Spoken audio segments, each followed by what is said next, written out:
So we're here to play Dungeons and Dragons. That's what we're gonna do. Play some D&D. But there is a tradition on our stream per the norm. First of all, announcements. First things first, we'll have a session next week. Ondo is out today with a plague, not the plague, but a plague, a sickness that has consumed him.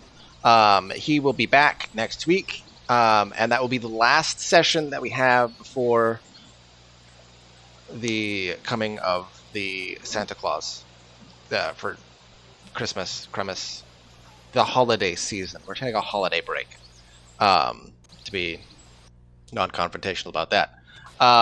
So we will have, I think it's 2 weeks off. Let me double check here.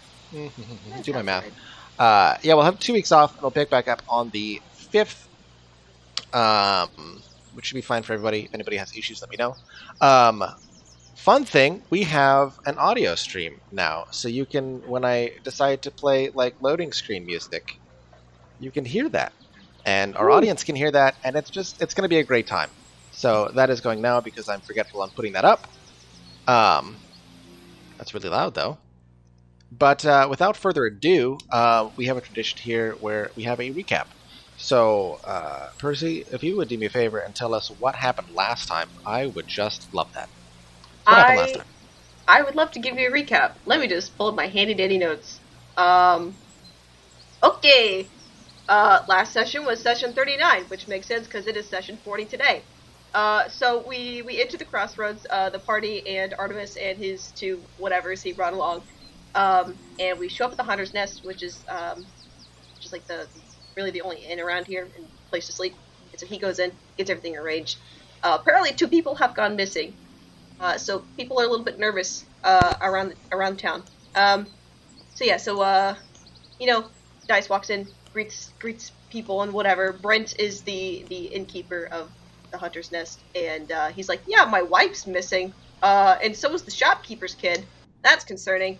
Apparently, on the roads there have been a lot of like wolf and bear and bandit attacks, more than usual, and so things are a little bit more dangerous than they were before. Dice is like, yeah, we're going to the Silent Wood. I'll make sure to look out for people, the missing folks and whatnot, and this, that, and the other. And he goes, why are you in the Silent Wood? It's like, well, I mean, we got things to do, and Dice can't shut up, so starts to ramble. Then Giger pops in. It's like, hey, stop, please stop before it's stop.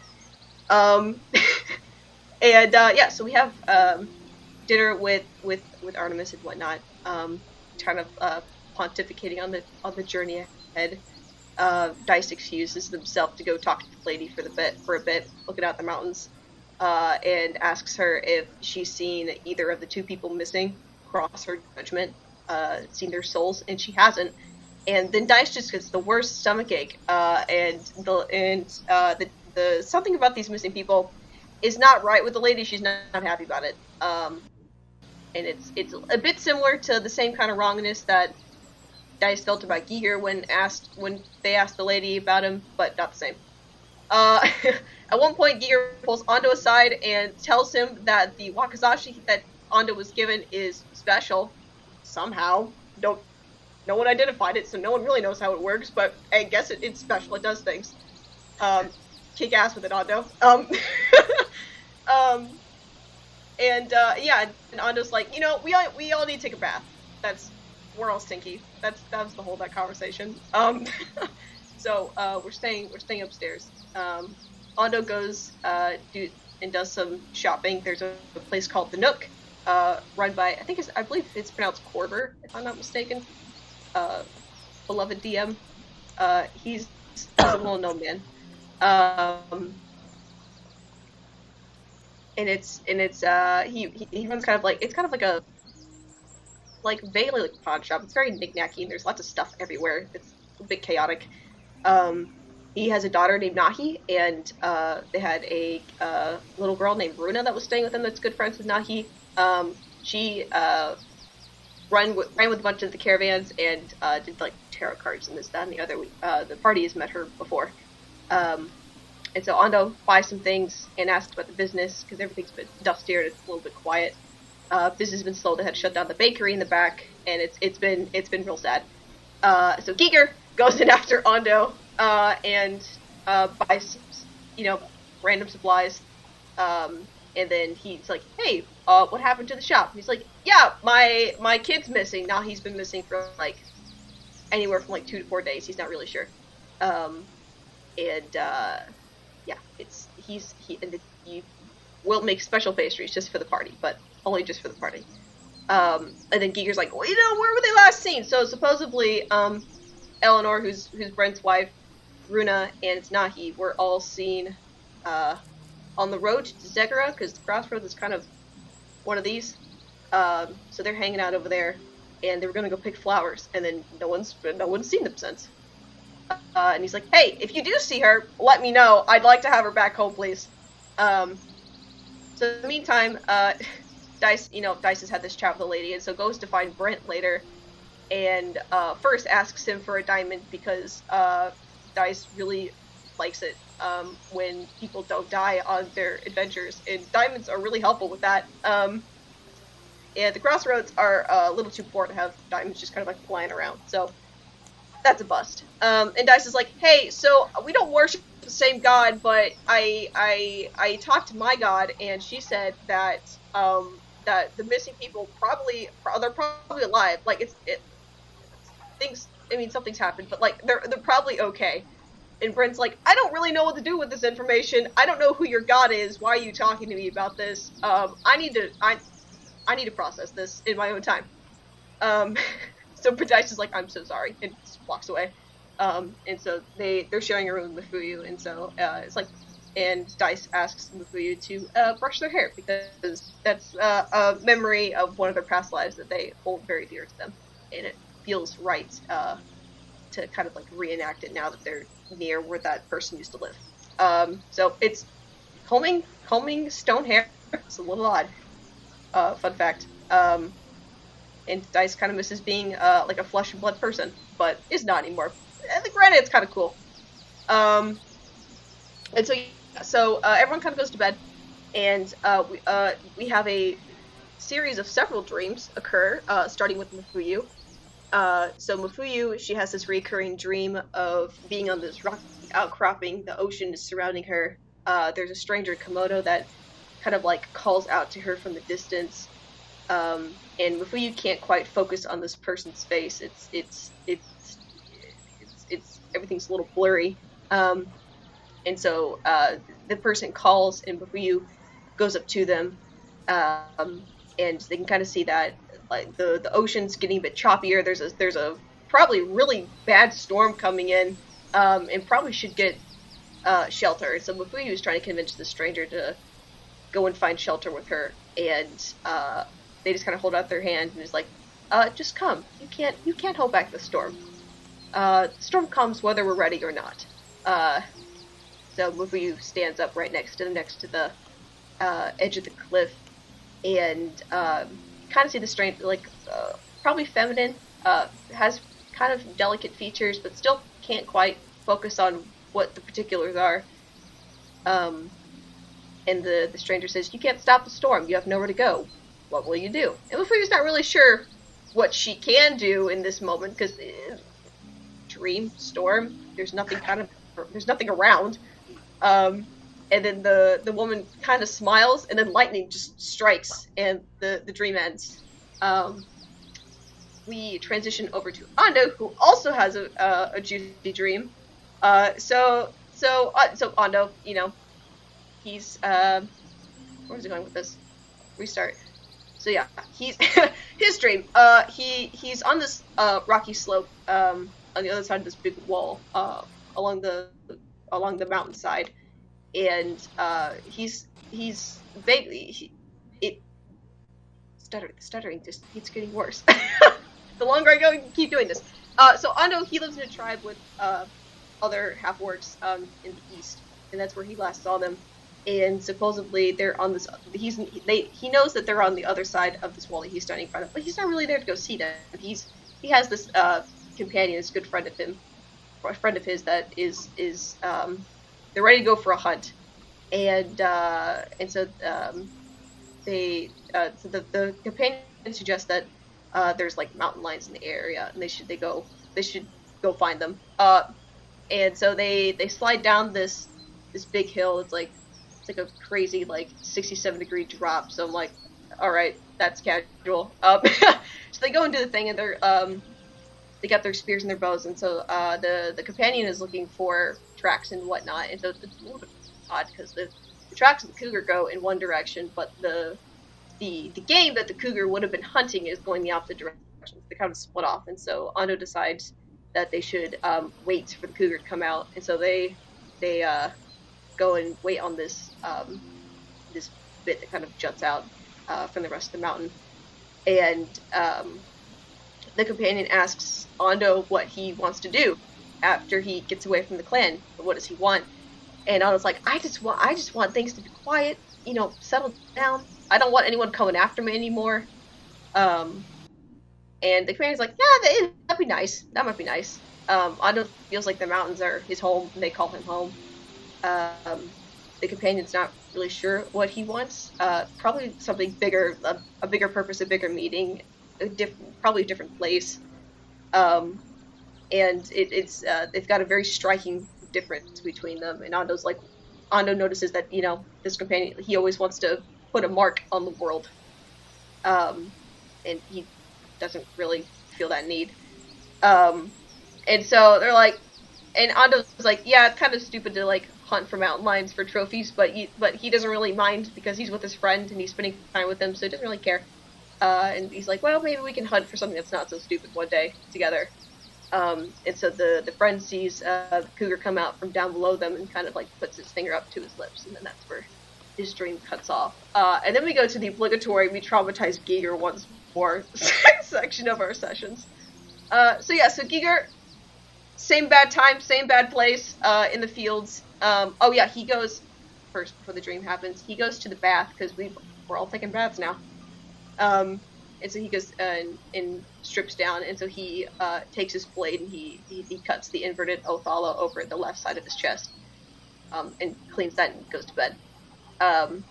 He, same bad time, same bad place. He's on the stone circle, except that there's pillars that are coming up out of it, and it's actually like walled off, and there's a roof and everything. And his razor is lodged into the middle of this stone circle. So he looks for Zothkug, doesn't really see that he's there. Because there's this one big archway that he can look outside on, and there's just trees. So he grabs the razor and he, tries to pull it out. And he kind of hears a cry of pain, and the floor cracks. And he looks through the crack and tries to see if he can find anything below it. There's a trickle of blood. And he realizes that it smells like Mifuyu's perfume, weirdly enough, and tries to figure out if anyone's there, and he kind of hears some whimpering, and it sounds like Mifuyu.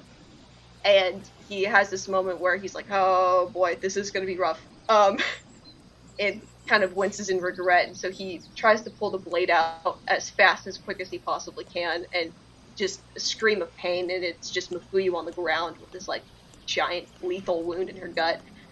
And Giger sees his friend on the ground, and weirdly enough feels better, feels young and alive, and she dies in front of him. She's cold to the touch just from the get, and he stands there in shock, not really sure what to do with her, and it seems like he's doing this for hours. But eventually, hand grabs Giger's shoulder, and it's got tree bark and claws and fur, and it's you know who. Then Giger wakes up to sunshine, and he not really know what to do with his dream. Just kind of goes and does a couple errands. So Dice and Mifuyu, same room. They wake up. Dice kind of decides that I'm gonna try to sleep like a normal person. Just kind of like stares at the ceiling, awake, and just not do anything, just being weird in the corner.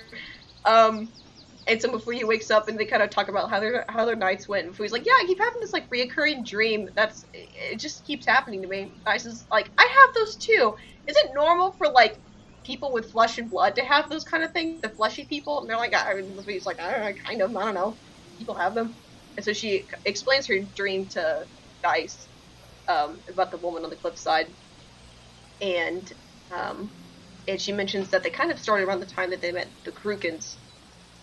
She's not really sure what they mean, and so Dice remembers a conversation they had with the chieftain of the Krukens about a Kurukan cursing humans with Hey Yokai. That's how Hey Yokai kind of came about, and something about the Kurukan that cursed them followed some god, this, that, and the other, and maybe she's trying to have a chat with Mafuyu. Who knows? Dice has a lot of conversations with not necessarily the lady, but has a lot of visions from the lady in their dreams. So, you know, maybe Mufuyu's having weird god visions. Who knows? And weird things have happened to the party, so whatever. And then Mufuyu mentions, talks about like the aspect of the storm coming in, what the storm actually means, and Dice is like, well, the storm could just be like any hardship, and it's not supposed to be necessarily a bad thing, it's just a change that's going to happen. But everything's gonna be fine because you've got all the party with you, and so it's gonna be great and dandy, and we're gonna be there for her. So yeah, and then random morning things. So Ando, I guess, takes a stroll and very specifically points out he's not going to visit Letitia, which makes me angry for some reason, but he doesn't go see her. And I don't know why. And so everyone decides that they want to move out as quickly as humanly possible to start doing this mission, because Artemis just wants it over and done. And so Mafuyu, she goes, because apparently obligatory, we all have to go to the Nook. Mafuyu goes to the Nook and buys some healing potions and 5 spoons? Sure. Whatever works. And then Dice, because me personally felt like, we had to keep the trend going. Everyone goes in there, so Dice is like, all right, I'm just gonna like clip in like a bad video game without collision. And where is I with this? Oh yeah, asks if he's got diamonds. No, he does not. But he could probably obtain them. But they're real expensive because they're diamonds. It'd be like 300 gold for Revivify to even work, and Dice does not have that kind of money right now. So that doesn't get arranged. But Dice does ask him what the weirdest thing in his shop is, and other than Dice, he's got this funky little jar that's shaped like a cat with like little peeps, and it's like a calico, and he kind of suggests that it might talk back to you, it might not. There's something in the jar, but it won't open, so Dice buys it and decides that they're going to tell this cat their entire life story. The cat's name is Tabbers. He's a great listener, and so Dice is talking to this weird cat jar as everyone's getting ready to go and packing things up. So we are all about to head into the Silent Wood and do the thing. Do the thing. And do the thing. So yes, the shopkeeper is named Korbor, for the record, because that was a question in the recap. But yeah, so I think let me crack this recap tune off, and we will pick up. So we're gonna start as you guys are leaving the crossroads. You guys have kind of come into this day, this autumnal day. And the air is getting a bit chilly. Winter is coming. Reference it if you must. To the world of Takerath. And it's starting to show. The leaves are changing colors. Like that time is nigh, if you will. And as you guys load up, you get all the gear that you had pulled off the wagon for the day and bring it forward. And Artemis makes it very clear that like the wagon is only part way. Because you can't take the whole thing into the woods. Now, Dice, if memory serves, you wanted to take a small journey off the road and visit the house of Tapisa. Is that correct?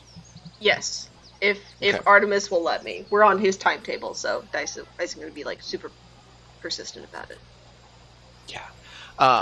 Expressing this, the house itself isn't very far off course. Mm-hmm. It just depends on where you enter the wood from. Okay. And he has no problem with that. So I would say, for the purposes of this, he nods. That's completely understandable. I just take a brief detour to get there, so we can take a small pit stop. Is there anything specifically you were needing or hoping for? Do you know how long you'll take? Yassi? Oh, I wasn't really planning on taking a long time. It was just an important place to who I used to be, I suppose, and Tapisa deserves a lot of respect for what she is and what she's done. And I just feel like I need to pay my respects as I go by. I can understand that. Paying respects is something I'm uh, familiar with. I don't think it'll be an issue at all to make the journey, so we'll head that way. If you ask for like where it is and things like that, and you point it out, I'm assuming. This is not an issue at all. We'll make the stop and take as much time as you need. I imagine we'll probably reach the shelter by nightfall, and then we can either journey back or, if we dare, to stay, or go from there. We'll see what the situation holds as it comes. And he kind of like gets all the gear up. And he says, "Before we leave, is there anything else that you needed in the crossroads before our journey? We won't be returning for the afternoons, so." Oh, not from my end. I did get this wonderful cat named Tabbers. Hold up the cat jar. And the food is to me, and I have 5 spoons. So you did. Wonderful. I took one nap. One nap. But now Tabbers is such a good listener. You can tell him anything, and he listens to you like he's watching into your soul. I swear. And look what I can do. And then I'm just gonna kind of like, you know how kids would like try and like keep the spoon on their nose without like even holding it and like levitate. One nap. That's all I took. Well, are you wanting to bring them with you into the wood? We could leave them on the wagon if you want to keep them safe. Although if you want to keep Tabbers with you, I completely understand. Oh, I've got a special box I carry with me with all my delicacies. So he's just gonna sit in there. Very well. In any case, let us be off. And he kind of like hops up in the wagon and gets his 2 companions with him. And you all continue your journey towards the Silent Wood. What were his companions' names again? I feel like we would have been introduced. I just haven't got to write them down. You were introduced. His companions are. Pull this back up here.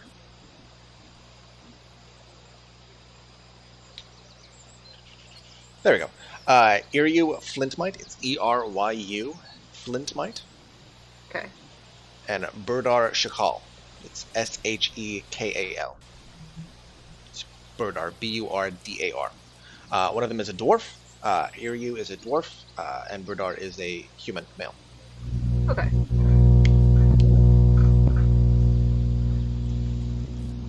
You all start your journey onwards in towards Tapisa's old house, following the guidance and insight of Dice towards Silent Wood. So where you guys are to start, the crossroads sits about right here in the middle, and then towards the northwest is where Tapisa's house is, and beyond that, the Silent Woods you haven't encroached at this point. But you make your journey towards the dwelling, watching the low sitting clouds start to kind of rise, and you see that ahead of you there is a patch of fog that kind of extends out, fully encompassing this whole area.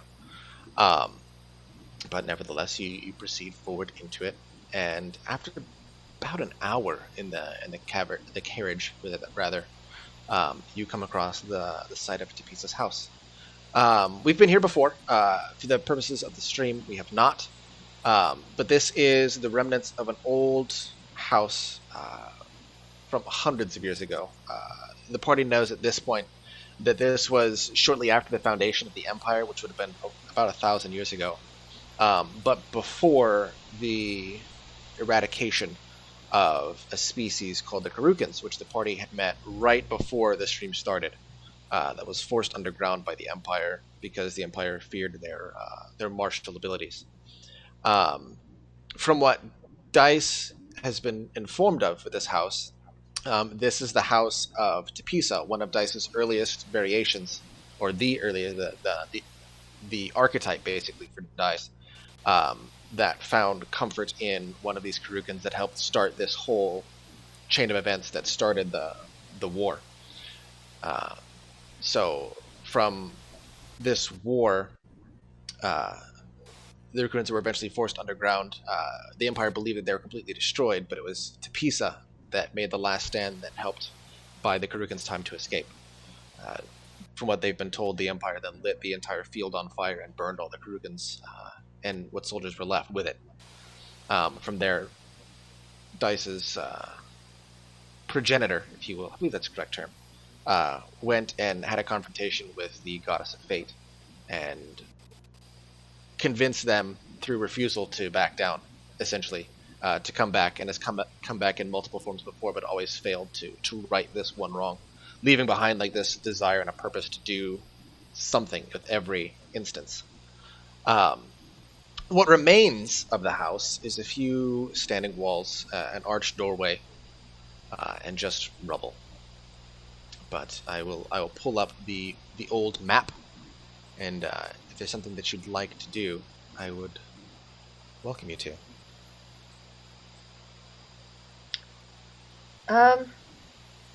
Dice is gonna get more quiet than they usually are. Dice talks a lot. Dice is not gonna talk so much now. And I guess somberly, but not sadly, step out of the cart and just walk around the Foundation and just have this internal monologue. And like Dice doesn't like not invite people to walk with them if that's what they choose to do, but has this internal monologue of thanking the lady for being able to come back and do the things that they've been able to do, and thinking it's strange because Tapisa is Dice and Dice is her, but they're not the same person. It's just this mourning Tapisa and thanking her for what she did, but also mourning Tapisa's daughter who had to go underground and pass there, and mourning the Kruken that lived there as well, and mourning all of the Krukens that were lost, and just taking a moment to think about all of that as they walk around. Kind of fiddles with the comb in their hand, brushing their hair a little bit as they go, and yeah, it doesn't take super long, no longer than like 15 minutes walking around and thinking to themselves. Out of curiosity, does anyone go with Dice on this walkabout? Okay. With the fog here, it's a little bit interesting because it's not like super duper thick, but it's an almost eerie and somber vibe, along with your walk, which is somber in its own way. It's a very respectful, like, meditative thing. But the way the fog, it's just now starting to like dissipate slightly, and as it starts to pull back throughout your walk, you get to see more of the grounds and things like that. You've been here before, and you can see the evidence of the prior battle that you guys had here. Dao, you would remember this is where you met your father again. Not in the way you'd hoped. He was deceased by the time that you had gotten here. But this was the site of your first encounter with the Jade Guard, who immediately attacked, trying to basically keep anybody from the body. But as you're rounding the far corner of the building, you hear what sounds like muffled footsteps coming towards you. Something decently large. You're not quite sure who or what it is, but it's coming from the opposite way of the carriage. Like coming towards Dice or moving away? Towards. Oh. Or like so if the site is a square, if you're on like the top, like the northwest corner, it's like going towards and possibly by that corner. It's probably like Oh. 30, 40 feet away. Dice is gonna cast light on their staff and pull out their halberd and yell at people like, "Something's coming!" Okay. You cast light, which is not super effective in this low fog, but illuminates this small area. Make a perception check. Is anyone else doing anything?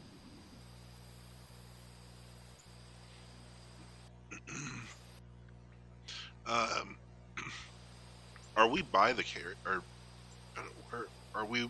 Yeah, we're right by the. Yeah, you guys would be in the carriage, like right Heart next or the to this. carriage. I mean, Okay. a respectable distance away. But yeah. Okay. I think Giger would probably get on the edge of the carriage, but not yet jump down. And let's see. You know what? He's gonna draw Dao's sword. Okay. You do that. You jump down and like ready your sword and prepare as Dice is. I'll set out some tokens so we can see where everybody's quite at. Well, let's move some folks around as you draw your sword. Let's see. You're about here. You should see yourself moving, Dice, towards the top corner there. Noah's unfortunately not with us. We have you three, right about here. As you guys, like as Giger, you get down, you see Artemis immediately like stop, get down himself, and draws a rapier, and quickly calls out and asks you, Dice, what you see. Well, I ain't seen nothing yet, but I'm hearing something running towards me. I think it's big. You look out, and with the 21 with your perception check, you see what looks like a hunched shape, 5 to 6 feet long, in the grass. Seems to be quadrupedal, definitely an animalistic creature. It seems almost like limping towards your area. And with the 21, you'd recognize it as probably something like a mountain lion or a cougar. Oh, it's a cougar. No people, just cougar. Dice kind of like backs away just a little bit for the critter.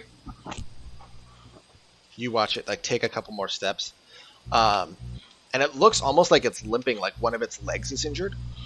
But it takes a couple more step towards you, and then ultimately lets out a little cry as it like freezes in position and looks up towards you. And you watch it kind of like yelp a little bit and then fall sideways. Dice is gonna walk up to it. Okay. You walk up and come across. It's not very far to get to that distance.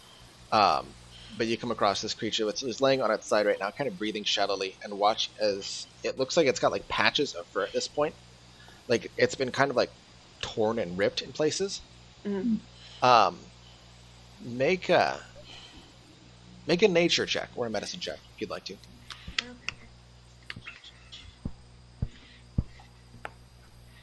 Let's see which one's better. Definitely medicine. The point when I'm going to stop making square maps that no longer are very effective when you have a widescreen streaming platform. With a 19, it's a really interesting thing that you're seeing because it doesn't look like something's attacked this per se. Mm-hmm. It looks stretched out. Ooh, that's Stretched out, yeah. That feels more disturbing. That's a choice, yeah. And you watch as you're sitting there, as its right leg cracks. And you watch as like the paw pad at the very bottom of it just seems to just grow just a little bit. And it tilts its head at you and looks up, and you watch as one fang, as it's like growling, just extends and extends till it's about 6 inches long. And it growls. You watch as it kind of like flops a little bit, and its whole back just like cracks and snaps just a little bit. It's like snapping to the side, just slightly. Is it just getting bigger? It seems like it's a lot of things, but one of them is yes. Can we hear this Jesus. Okay. from where we are? Dice. You guys right now on Dice the is other gonna side hit of it the with a house, halberd. you're gonna hit it. Dice is gonna. Yeah. Yeah, make an attack roll. Okay. Do I get anything because it's on the ground? Yeah, I'll give you advantage on the hit. Okay. Let's play. Do I remember how to do this? The answer may surprise you. Yeah. How do I do advantage on this? You click the there dice we on the go. right side. Yeah. 22 is definitely enough to hit. So you deal a hefty 8 damage to it. So is this just like an overhand sting, a swing, or a stab, or how are you going about this? Dice is the quickest way to end this is right to the head. So Dice is just gonna swing right at its skull and Okay. try just to end it. It's in pain, anyways. Okay. So I'll get to you. Let me tell you what everybody else does. Oh no. Mafuyu, Dao, Giger. You guys are at this cart, and you've heard this cry of something's coming, like it's a cougar, no problem. Oh god, and you it's a hear person. this howl of pain, and then just like sound like something fell. You're not quite sure because you guys are far enough away that you can't make out details. And then you hear like this crunching sound, and a slight exertion followed by just this deep screeching roar. So, first of all, curiosity. The three of you, are you guys reacting to this at all, or are you letting Dice handle it? Either one is fine. I'm just curious.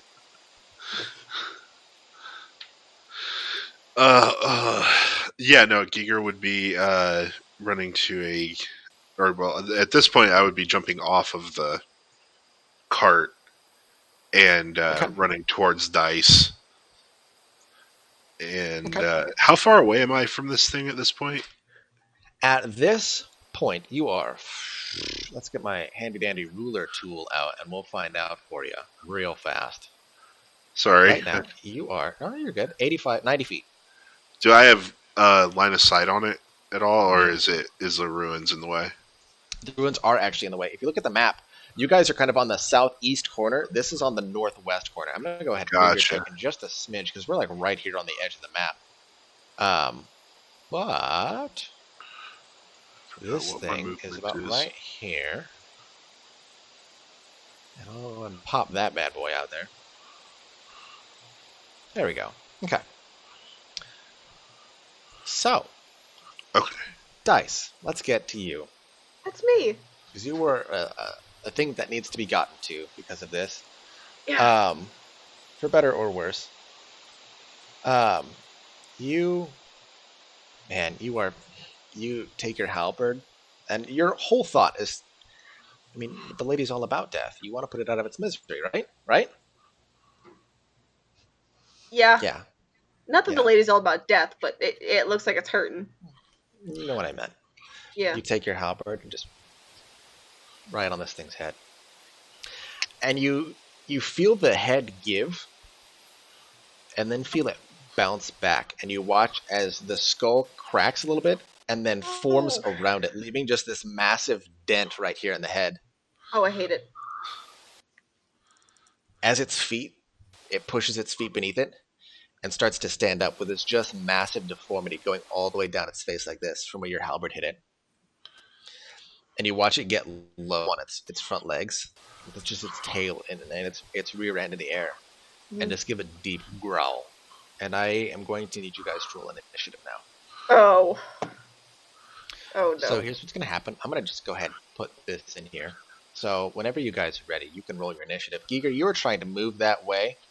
I'm going to go ahead and scoot you. Where I forgot how to do initiative. So what you'll do is you'll open your character sheet and then hit the I and I button. Yep. Okay. We'll deal with that. That's a big cougar. It is a big Oh. cougar. We're gonna inside out this situation. You know what? We're gonna try. We will try. Inside out. Inside out. We'll see. Okay. We'll see. Okay. So, from here, Danison, you No, are up That first. is What would you like to do? Giger. That's Luke. It is Giger. Why does it always say Dan? Everything's Danison all the way down. Why is that a thing? Giger, you are up first. What would you like to do? Let's see here. I got scooched, yeah? Yeah, I got scooched. I still can't did scooch you. see. I still can't see the thing, right? From here, you do have a slight line of sight on it. But the distance is, I mean, if you shoot it really well, you got 60 feet through the ruins. Yeah, I'm not gonna If you risk have anything it. ranged, yes. But you should be able to see that on your map as well. Oh yeah, no, that's. I'm just making sure. Let's see here. I think I'm just gonna continue moving. I'm just trying to think of the shortest way. I think it's still gonna be straight. Yeah, so we'll do 5, 10, 15, 20, 25. Okay. And that is your maximum movement speed for your thing, right? Yep. Okay. Good to know. Anything else? I can see it now, yeah? You have 60 feet. Was my movement my action, or can I take an attack? No, movement's movement. You can attack if you got range. Oh, yeah. I will go ahead and Eldritch Blast that one then. Okay, yeah, go ahead and make an attack roll. Un momento, por favor. Don't suck. Ooh. Good 22 job. definitely hits.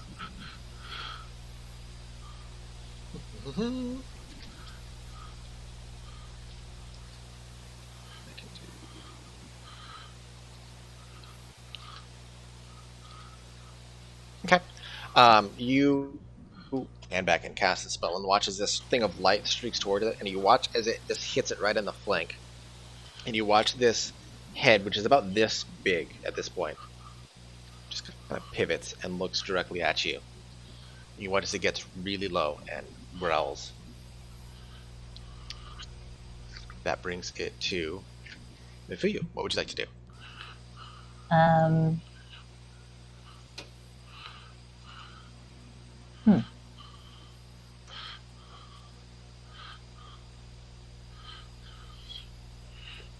I guess it depends. Is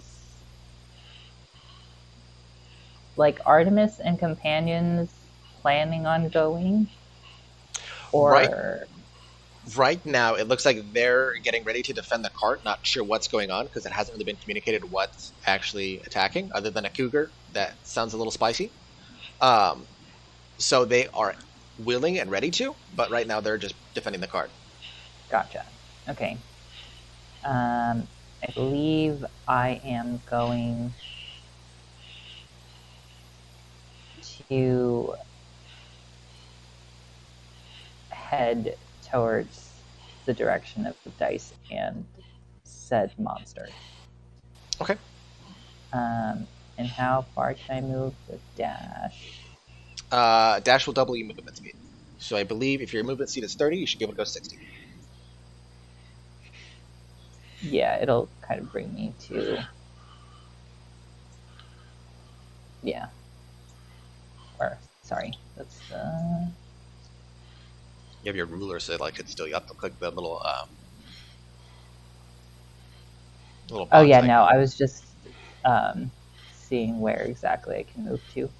Gotcha. There we go. And I think I'll just keep it at that. I mean, do I see or hear anything else outside of that direction? Outside of this, at this point, no, we do not. Okay. Then I am good. Okay. That brings it to Dice. What would you like to do? Well, is Dice noticing anything else about this cougar? Does it seem, okay, this is a weird question. Does it seem particularly, like, zombie-ish like? Does it seem weirdly undead-ish? Or is it just, like, big and weird? At this point, you're not sure. Like it Cool. doesn't look like it's actively decaying, but Okay, word. it doesn't have like a sign that says zombie, so you're not sure, and it's not something you've seen before. You can ask it if you want to. Well, I mean, I think it's a bit futile at this point. It's not Yeah, like rotting with like its brain hanging out, like True. you know, like Walking Dead style. Yeah. I think Dice is just gonna hit it in the face again. Okay. Um, Go ahead and make an attack roll. Okay. I'm concerned because its face grew back around the. This is fine. Probably should be. We'll see. Yeah. With a 13, you go to swing Mhm. and watch as this thing just jumps up, grabs the long polearm version of your halberd Mhm. with its mouth, and just shifts under it, spinning itself around to re-engage you, but not hitting. Fortunately, it's not enough to hit. Okay. And then Dice is gonna use their bonus action to hit it with the other side. Okay.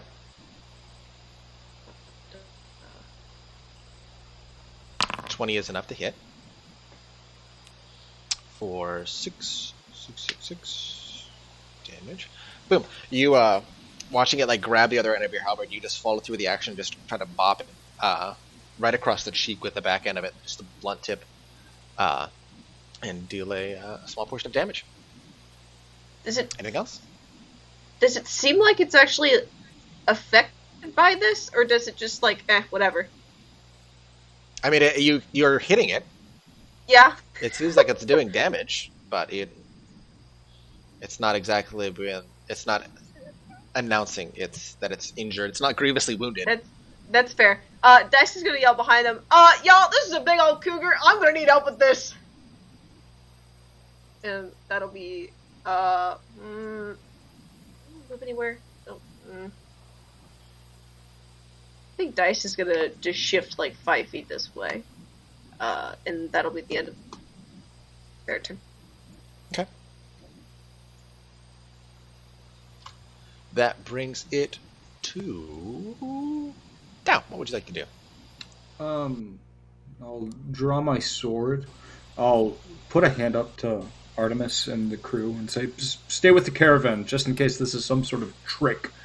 I'll take the dash action to catch up over here. Okay.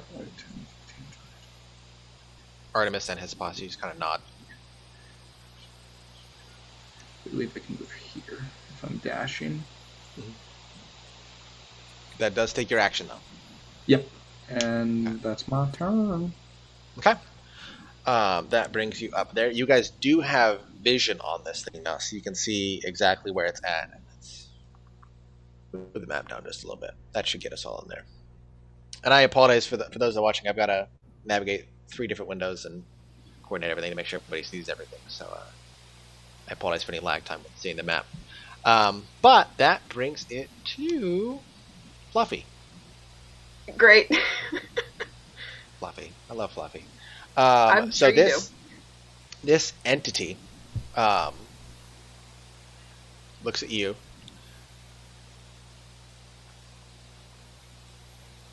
Yeah, it's going to do that. Okay. So it's going to do 2 things. First of all, it's going to leap forward and try to bat at your head and make 2 attacks. Word. Because that's what it do. What is your armor class? 19. 19. Okay, yeah. You watch as it leaps forward and goes to bat at your head and duck out of the way as it jumps over you and spins around and tries to re-engage again. Doesn't quite hit, but it is feisty and it's to engage. Just double check this. Okay, good to know. Yeah, unfortunately it doesn't hit. So that is that, and it's going to come around here.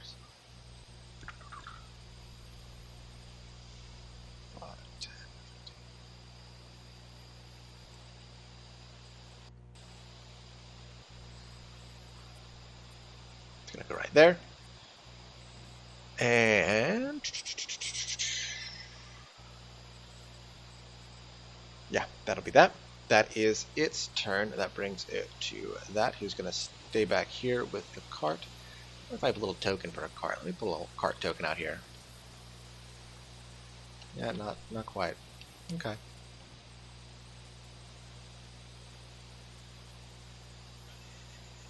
Yeah, oh well. So yeah, that is that creature's turn. That brings it back to Giger. What would you like to do?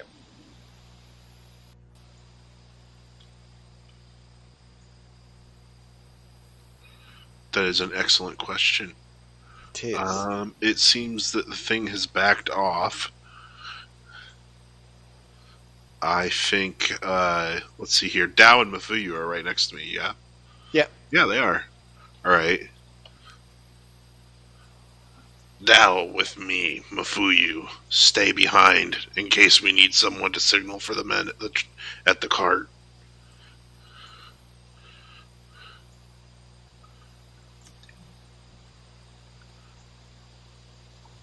And then I will run towards Dice. Okay. You dashing again? I don't think I have dash. Oh, you. Well, anybody can dash if you take your action. Okay. Oh, okay. Um, Your maximum speed, if your movement speed is 25, your maximum speed would be 50. Up to you. It does take your action though. no, I'm just gonna do a regular movement, and then I'm gonna go ahead and do another Eldritch Blast. Yeah, go ahead and make an attack roll on it.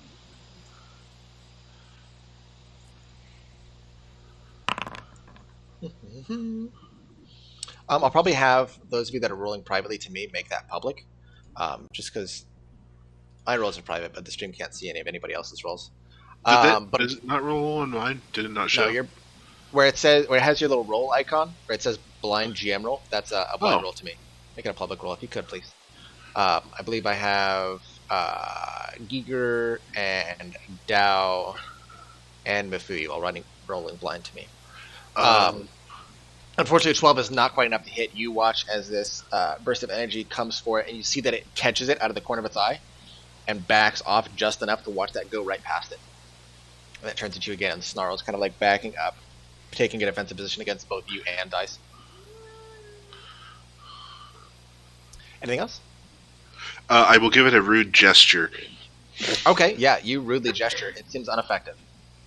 Unaffected, rather. It may be effective. You don't really know, but it doesn't set anything. But that's it too. But for you, what would you like to do? I would like to shift on over, try and get into range. So 30.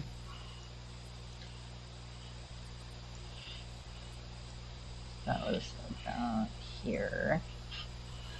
And I'm gonna throw a dart at it. Yeah, go for it. Yeah, 19 actually does hit for 4 damage. Outstanding.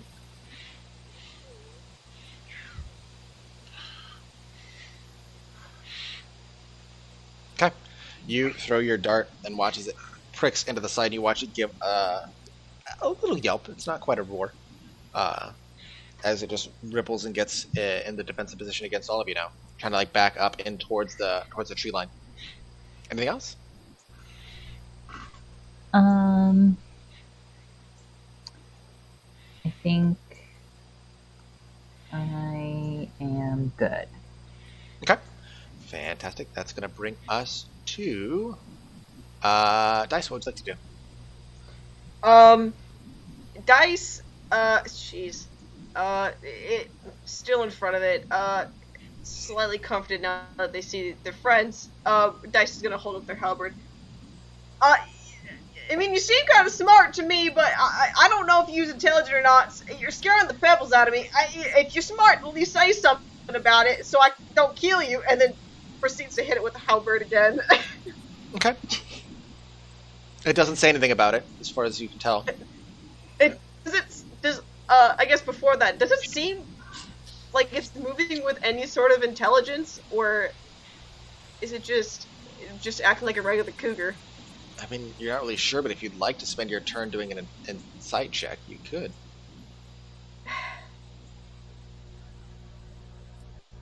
The question is whether or not you're going to use your time to investigate its tactics and see if it's with any kind of intelligence or survival instinct. It's up to you. I think I'm going to insight it. Okay. So go ahead and make an insight check. That will use your action, though.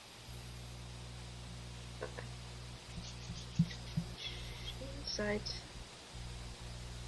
With an 18, couple of things. First and foremost, it is an animal. However, it's more than that. It does not seem to be zombified. There is an intelligence there beyond what you would expect for just a cougar, and it is more aggressive than you expect a cougar to be, especially in increasingly big numbers. It's acting more defensively as opposed to running scared. With an animal such as this, especially when you're coming at it with 3, most of the time they get skittish. This is not. So you're not sure at this point whether that's a communicative level of intelligence or just more than it should. But it is bigger and different than a cougar now. So whatever it did, whatever happened, it is not just your average cougar. Smarter than your average bear. Yeah. It's an almost like lycanthropic transformation, but you're not quite sure what the origin or end goal was. That concerns me. It's a great verb, isn't it? Lycanthropic. It's an adjective. That feels right. I like it though. Jeez. I don't want to be killing people. That's all right. It happens. It happens. So okay, I've used my action. Yep.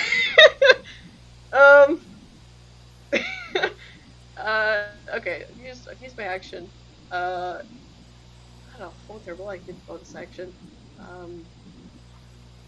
Yeah, Dice is we're gonna keep spinning in circles here. Dice is gonna move 5 feet this way. And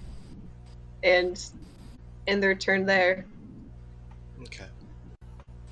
You officially moved out of the way of my party token. Let me fix that real quick. Boom, fixed. Pardon the shadows, folks. So, little insight here. The way I'm maneuvering people around the battle map and showing everything without showing off my DM hand, because I value that DM hand. And for saving throws and stuff like that, as there's a little token, that's the party that I move around that shows where everything is. So I think it's funny, but here you are. But with that does end your turn. That brings it to Dow. What would you like to do? Seeing that Mifuyu took a step forward, I think I'm going to watch back at our flank. And I'd like to make a perception check to see if there's any more of these. Okay. Or yeah, anything else hiding around. Go for it. Please make sure that your dice is public. Yeah. With an 8.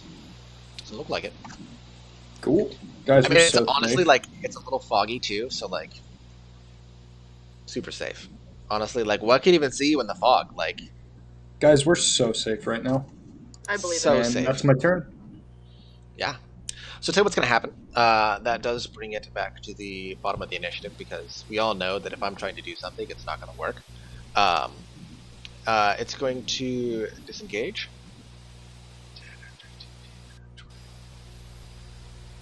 And move here. Oh boy. Oh yes. You watch as it takes a step back, dodging for flavor's worth your blows, and turns and starts running through the ruined structure of your house, seemingly away. You're not sure where it's intending to go, but it runs right past where Giger and Mifuyu are presently. And it's going to...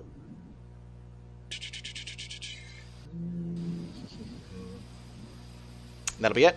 That'll be that. That brings it to that, and then it brings it to Giger. What would you like to do? It's right there, my dude. It doesn't stop in the house, does it? Or is it in the middle of running through it, or is it just stopping in the middle? Stop for right now. Okay. Sorry. it took me a while. You're good. Giger, what would There you we like go. to do? I'm close enough to get a good look at it now. Yeah. Yeah, you can take a little peeksy poo. Let me do a. If you would like to do anything more than a cursory inspection, it will be a perception check.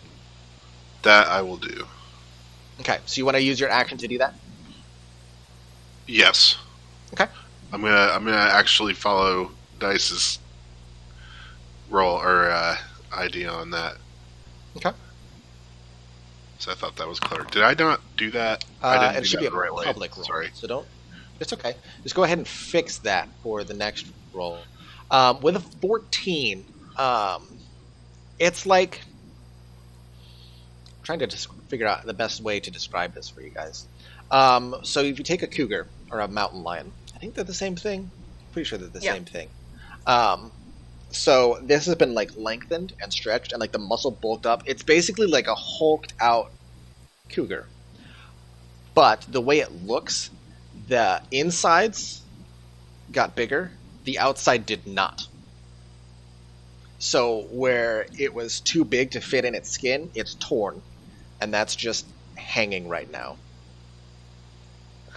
It's not quite undead. It doesn't look to be any kind of like zombified thing. There's definitely like active intelligence. It's not just going off of an instinct to feed.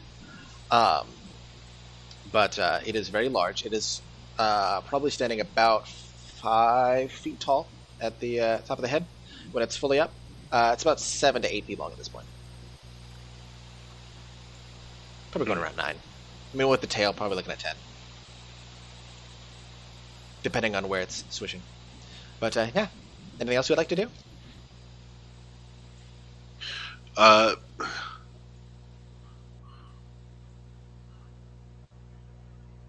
No, not that I can think of. I think I'm just gonna kind of take a defensive stance and see what this thing decides to do. Groovy. Okay. That brings it to Mafi. What would you like to do? You watch this like Giger like freezes and like takes a look at this creature just to see what's going on. It's like sitting right between these two walls, just kind of looking at you guys on its way through. You're not quite sure what its next move is at this point.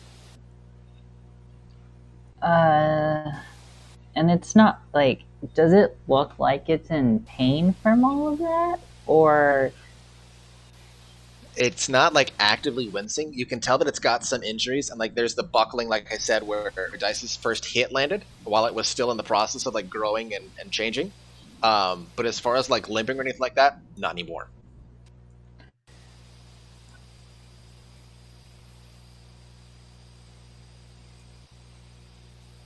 I'm gonna kind of like crouch behind Giger looking at it, kind of scooch up behind him, and I'm gonna point my finger and try and cast sleep in Okay. that direction. Okay, that's you rolling a couple dice if memory serves, and then it'll go based on the lowest hit points in that area. Correct. Yes, it's 20-foot sphere. Okay. Wait, yeah. Distance. I believe you is can 9 still choose feet. creatures within that range, though. Yes. So go ahead and roll your sleep dice. I believe if you cast the spell, it'll give you the option to make that roll, or it might make it automatically. Okay. And that was Let me just public, double check right? here. Yes, that was public. Okay. And I'm- It rolls 5d8. Is that correct for your spell level? Yes. Okay. Yeah. So, let me tell you what happens here. You point your finger at this creature, like you crouch down and point your finger, muttering this incantation and casting this spell. And you watch this like shimmering haze where you know that the spell worked. Nothing happens. It just gets a little bit lower and watches for now because it's not its turn. But that brings it to Dice. What would you like to do? Unless you'd like to do any movement, Mephiu. Sorry. Nope, I'm good hiding behind Giger. Okay. So, Dice, sorry, what would you like to do? Let's see.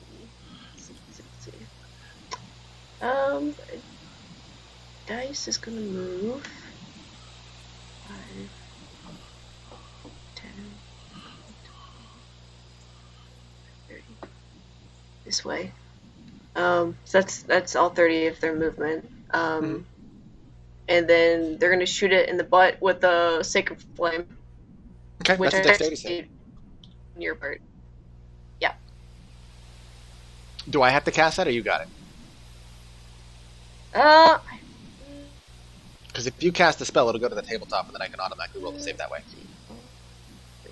Oh, okay. Beautiful. So in theory, if this works, which I'm assuming it will, 10, I think. Let me see. Yeah, a 10. It fails. So that is 8 radiant damage. Yep. That means I should be Right able to the in keister. theory- you watch as this energy, this radiant heat, fires up its tail, just enraging it at this point, as it looks towards to Giger and Mephiu. Yeah, Dice is gonna yell at it after shooting it in the ass, just to be like, "Hey, Skeeter, go, out! Hey, over here, go away!" Okay. Anything else? That'll be it. Okay. Brings it to Dow. What would you like to do? So this thing's in the house now? It is in the house, his house, if you will. 15. I'll go whack it. Yeah, go whack it. Do I have 2 attacks now? I think I have 2 attacks now, Kyle. I don't know. Do you? Pretty sure I do. Pretty sure you might. You know would where say that that. would be. I would say that. You know me. I'm checking. There we go. Okay. I'm checking your thing too. I'm not seeing it on your sheet, but it might be part of your Kensai thingy.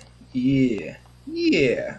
Maybe I Let do me just have check my handy dandy reference guide real quick here. We need to make sure this is added in the future, though. Aye, Some of Captain. the spicy things of not using a built-in doohicker. You're level 5? I'm level 6. 6. Yeah, you get an extra attack at level 5. Sweet, have I'm gonna 5 key whack points. it 2 times. Do it. See if it cares.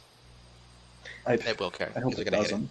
But I hope it. Yeah, me too. Me too. Oh, it's Honestly, this I hope one? you. I hope you miss. I hope Personally. I missed too. That'd be so cool. Nice. I did miss. Speaking of missing, yeah. Okay. God. Okay, that was gonna happen sooner or later. Let's roll a D100 for me, please. Okay. Isn't this like your prized family sword? Yeah, I mean it's magically bound to me and can't break, but yeah. Yeah, and the lasting memory of your father, right? Yeah. Yeah. So tell me, Dow. I just have a quick question for you. What happens if you're disarmed of this weapon, or if it like rips it out of your grasp? I can't be disarmed. Okay. So what happens if it Yeah. attempts to? Do you know? Does anyone know? I just know I cannot be disarmed like magically because it's bound to me. Interesting. That's an interesting thing. Not being able to be disarmed. Because I'm curious as to how that works magically. But I'll tell you what happens. You go to strike this thing, and with an 18, you watch as it dodges slightly out of the way and reaches for it and bites at your hand, and it's going to do a bite attack at you. Okay. Because you rolled a 1.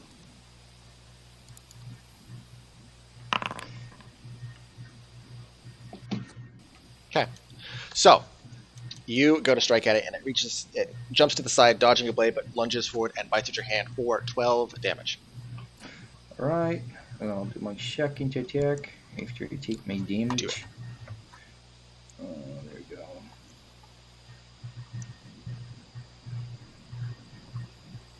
Man, you and arm injuries. You really do. Like, every single opportunity you have to put an arm injury in there, you really do it. Doing what I can, man. Someone's got to do it. Honestly, I get that, and I respect that. With the 9, unfortunately, it's better than the 7, but a 9 does not hit. Okay. As your hand is just like kind of gored and bleeding, you just like pull back, and it takes a minute for you to get your familiarity with your weapon back. Anything else in your turn? Nah. Okay. That brings it to its turn, and I'll tell you what this guy's gonna do.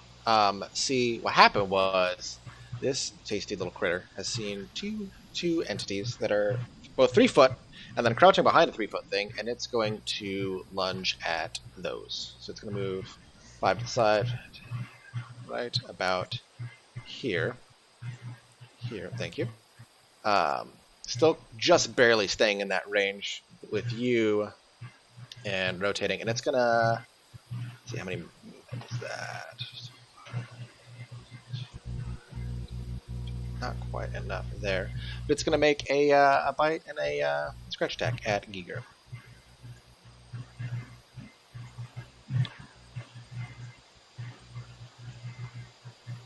Giger, what is your armor class? It's an 11 and a 12 field. We'll put it that way.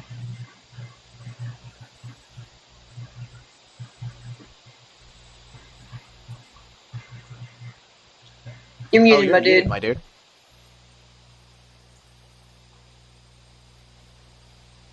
You have no audio.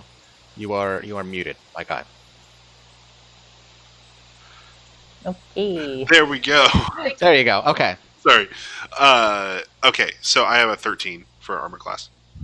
Ooh. Okay. Yeah, not quite enough, but getting there. You watch as this thing just leaps at you, and you skitter just barely to the side as it starts attacking you, enraged now that it's been attacked and fired upon. Not quite enough to hit. It's kind of in a frenzy that it's not quite making connections, but it's swiping and being all furious at you. Because, of course, it can't hit anything, apparently. But that brings it to Giga. What would you like to do? That's a great question. I think Jeez. I'm gonna do a whack-a-mole with it. With Dao's sword. I want to see how it handles. Okay. Go ahead and make an attack roll. Publicly, if you could. Okay, let me make sure.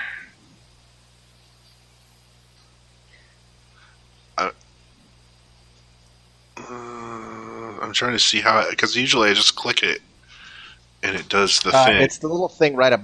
So it's actually on the roll table. It's got a little drop down. You see what I'm talking about? No. See, No, yeah, if you click the chat on Foundry, all the way down above where it has your dice, where it has the little text box. Oh, What does that say? private GM roll. Okay, I see. Yeah, that's what we got to fix for next time. There we go. Sorry about So once that. It is that's okay. Once that's fixed, it should fix it. Jeez. Yay. Checks out. So for those of you that can't see the roll, because it was given to him by Dao, he also rolled a 1. So let's roll a D100, please. Oh, jeez. Oh, We get 1s or 20s. That's honestly though, at this point. sorry, I thought I was typing. I was not. It's okay.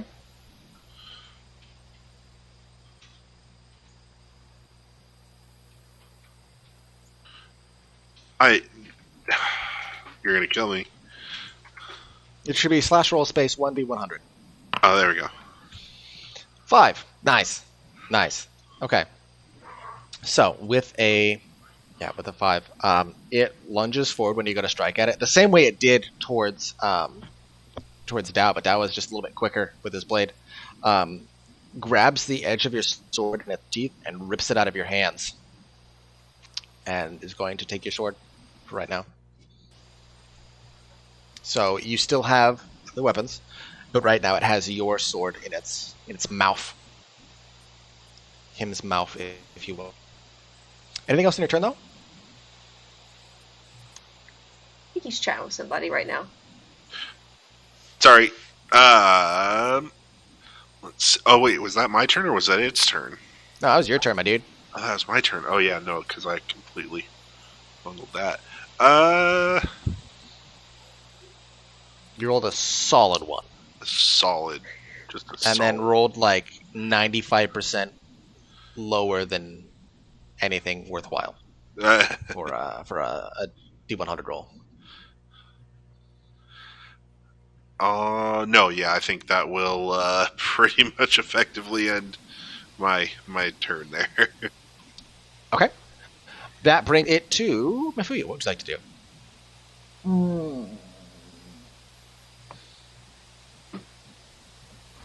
I am gonna do something. I don't have any good spells right now.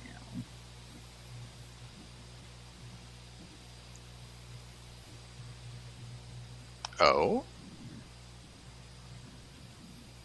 Maybe? I don't know. We're gonna do...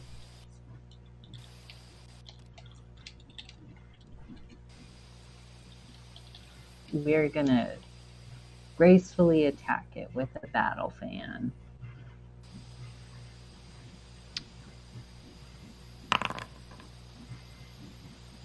Yeah, just barely not enough. Okay.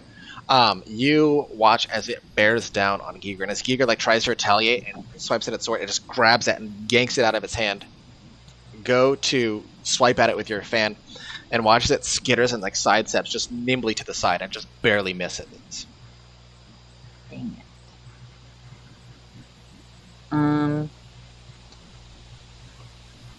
And then... What else can I do? What can I do? I am gonna... This dice, not in my line of sight. Not right now, unfortunately. There's some ruined walls between the two of you. Dad was in my line of sight, and he's coming up soon. Yeah, he's in your line of sight. So I'm gonna quickly make eye contact with him and kind of do like a twirl and do bardic inspiration for my bonus action. Okay. That gives him a D8 or D6. Let me... Oh, it's automatic. Delicious. D6, I believe. I don't know about you guys, but I feel inspired. Honestly, I'm same. just gonna do like a little shimmy. Just gonna. He shimmies back. You are up to a D8. So we'll add 2 to that to make it the D8. So you have a +6 to your next thing, whatever you choose that thing to be. Cool. Anything else on your turn? No. Okay. Brings it to Dice. What would you like to do? Ooh. All right. Dice is going. Let's see if Dice can get there. Oh yeah. Dice is gonna get. Let's see. I'm trying to climb walls. It's gonna get up right up to here. Okay. So does this consider as flanking? Is it in the right position to do that? Yeah, I'll call it flanking. Okay. Yeah, so Dice is going to just kind of like grab it by the haunch and put in a second level inflict wounds. Okay. So that's a touch spell, right? With an attack action? It is. It is. Or is it a saving I'm throw? going to, yeah. It's a Okay. melee spell attack. To roll.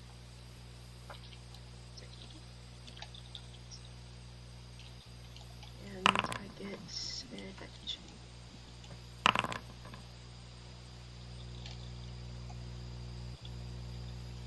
With a 16. Can I use one of my my DM inspiration dice? I have not ever used any of them.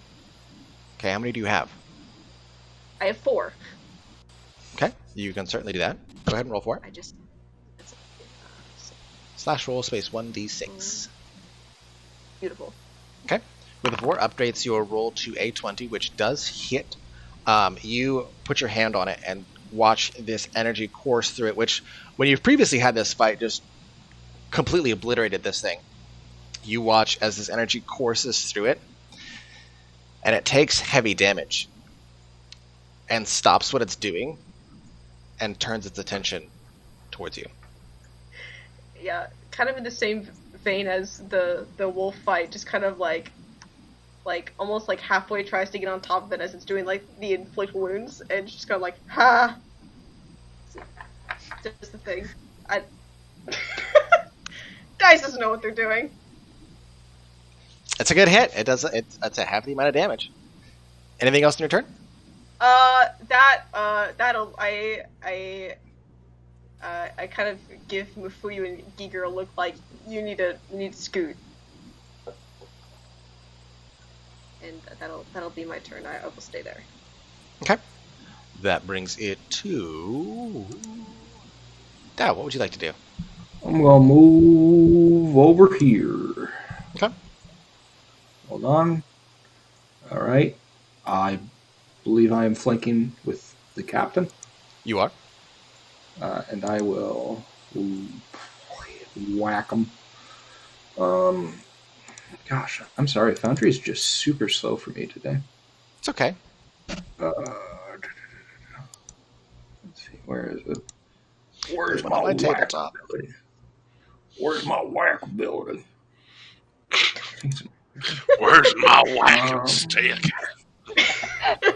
Gonna whack him. I can't.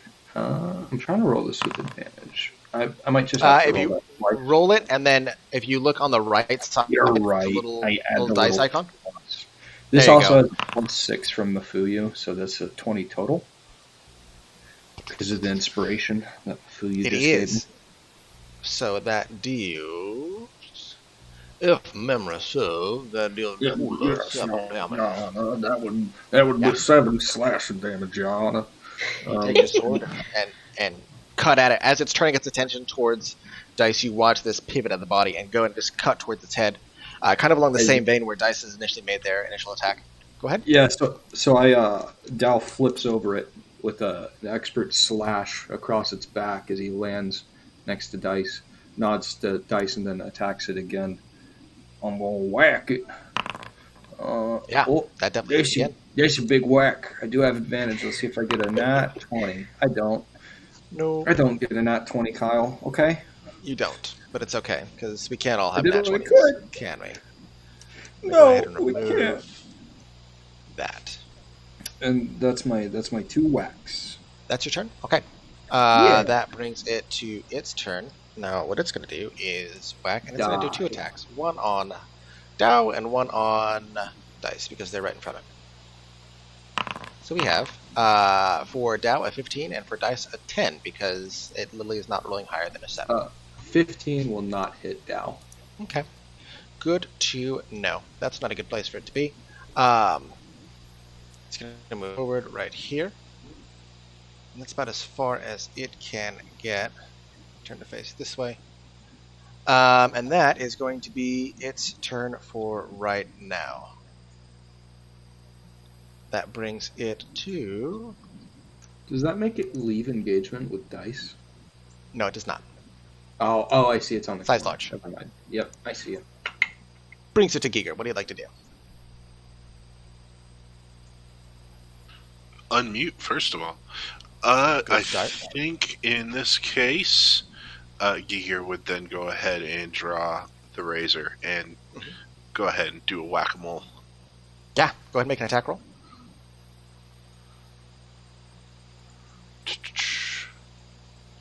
Nice. that? 15 unfortunately doesn't hit, but you did roll it publicly, which is great.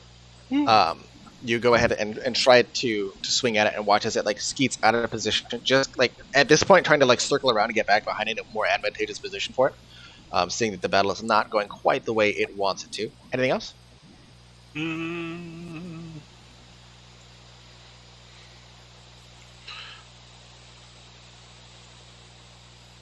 Not really that I can think of. Okay. That brings it to Mafuyu. What would you like to do?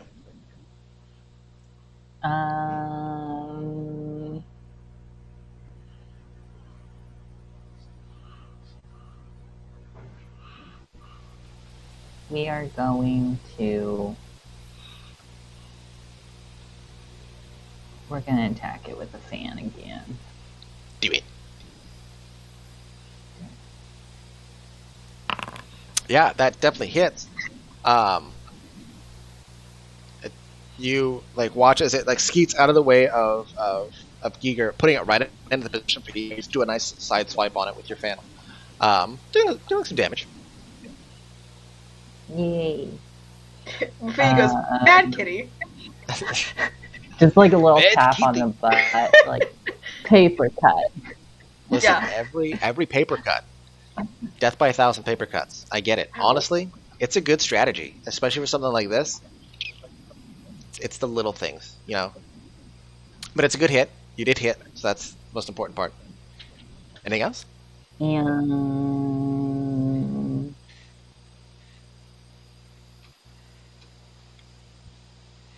And then I'm gonna do another little shimmy for bardic inspiration, but this time towards dice. Okay. That is a D8. Dice, Go ahead and dice roll 1D8, if you would, please. Me or Mafuyu? Mafuyu. Okay. What do I do? Slash roll space 1D8.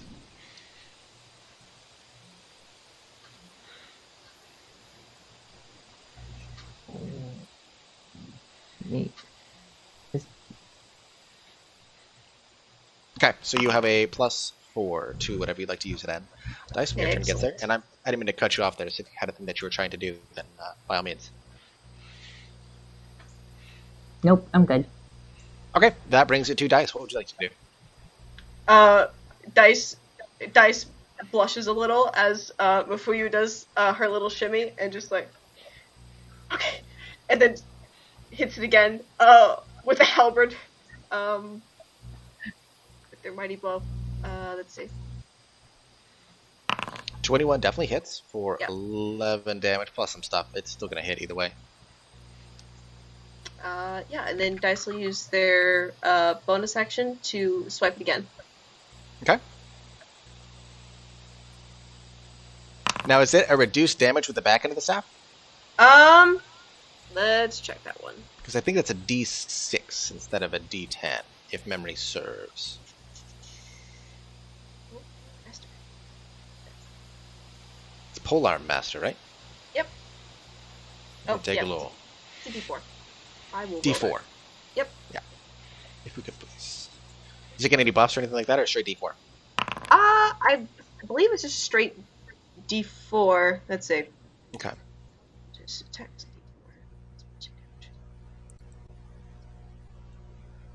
It says use the same ability modifier as the primary attack. I don't know. D4 plus 3, so that'd be a 7. Okay. Okay. Anything else? You'll twofold. I think that'll be all for Dice. And Dice kind of looks over at Dow and just goes, "That was really cool." With the flip, and Dice kind of was like, the flippy thing, and I was there. Oh, you were really And, cool.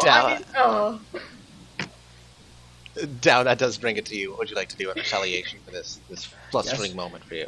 Yes, I'll do a flippy thing. No, I'm just gonna do some basic whacks. Whack one. Whack it. Quick 19 one. hits. Well, hold on. It might be a higher.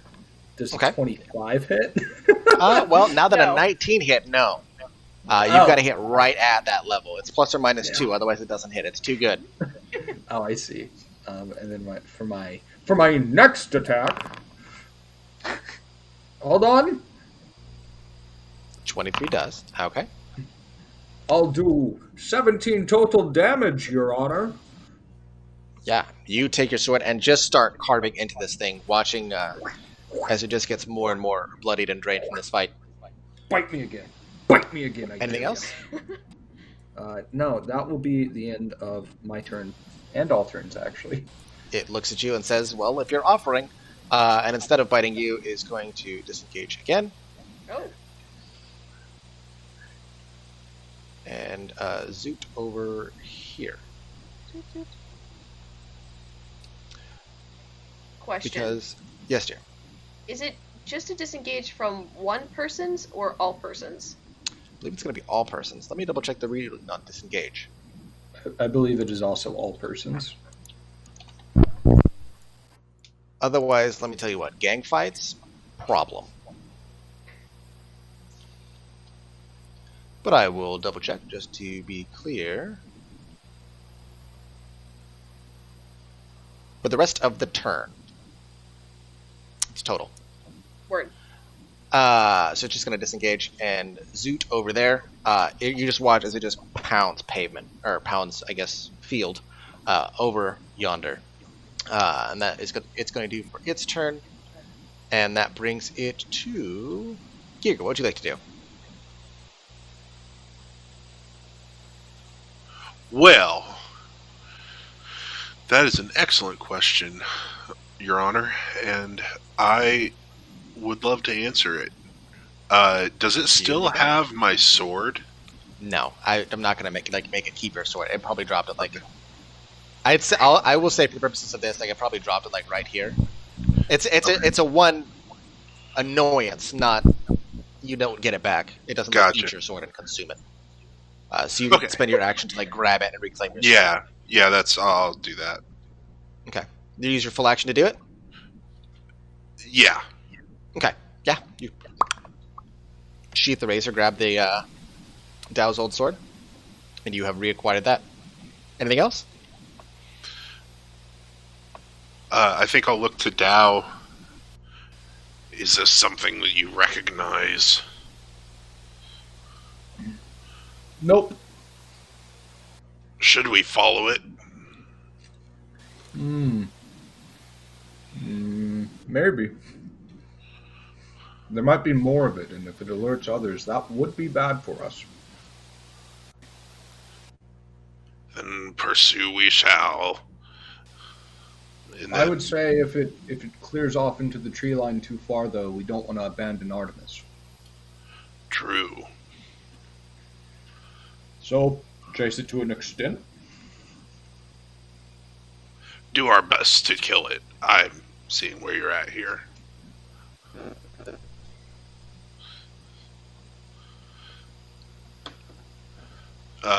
Okay. Yeah, that's it for Giger. Brings it to Mafuyu. What would you like to do? I am going to go back around and dash around to, where's my, kind of back into the direction of the cart. Okay. Wait, what was that? Like here, that one.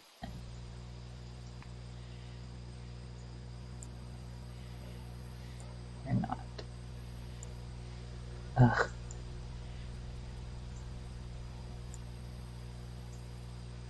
Okay. And I'm just going to keep it at that. Okay. That is going to bring it, the proverbial it, to dice. What would you like to do? Dice is going to keep running after it. And oh, please, 5, 10, 30. Get up right behind it again. And I'm gonna whack it. Okay. I'm gonna wreck it. I'm going to wreck it. You're going to try. Unfortunately, 8 is not quite enough. Nope. Dice kind of is running after it and still like kind of flustered because that's just kind of like Dice's natural state. It's like, hey, you wait up there, and just kind of like trips forward and catching himself. Like, ah. And that'll be it for my turn. Okay.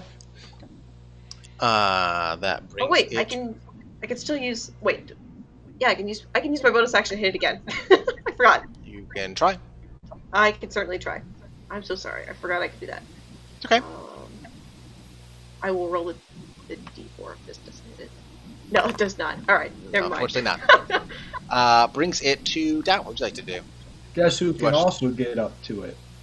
It's your boy. 5. It's your boy. It's your boy, Salmonella. I'm gonna come Well, over here. that's a choice. Wow. I flip over the wall and run over, and I go, whack. Whack number 1. That hits. Whack number 2. That does not.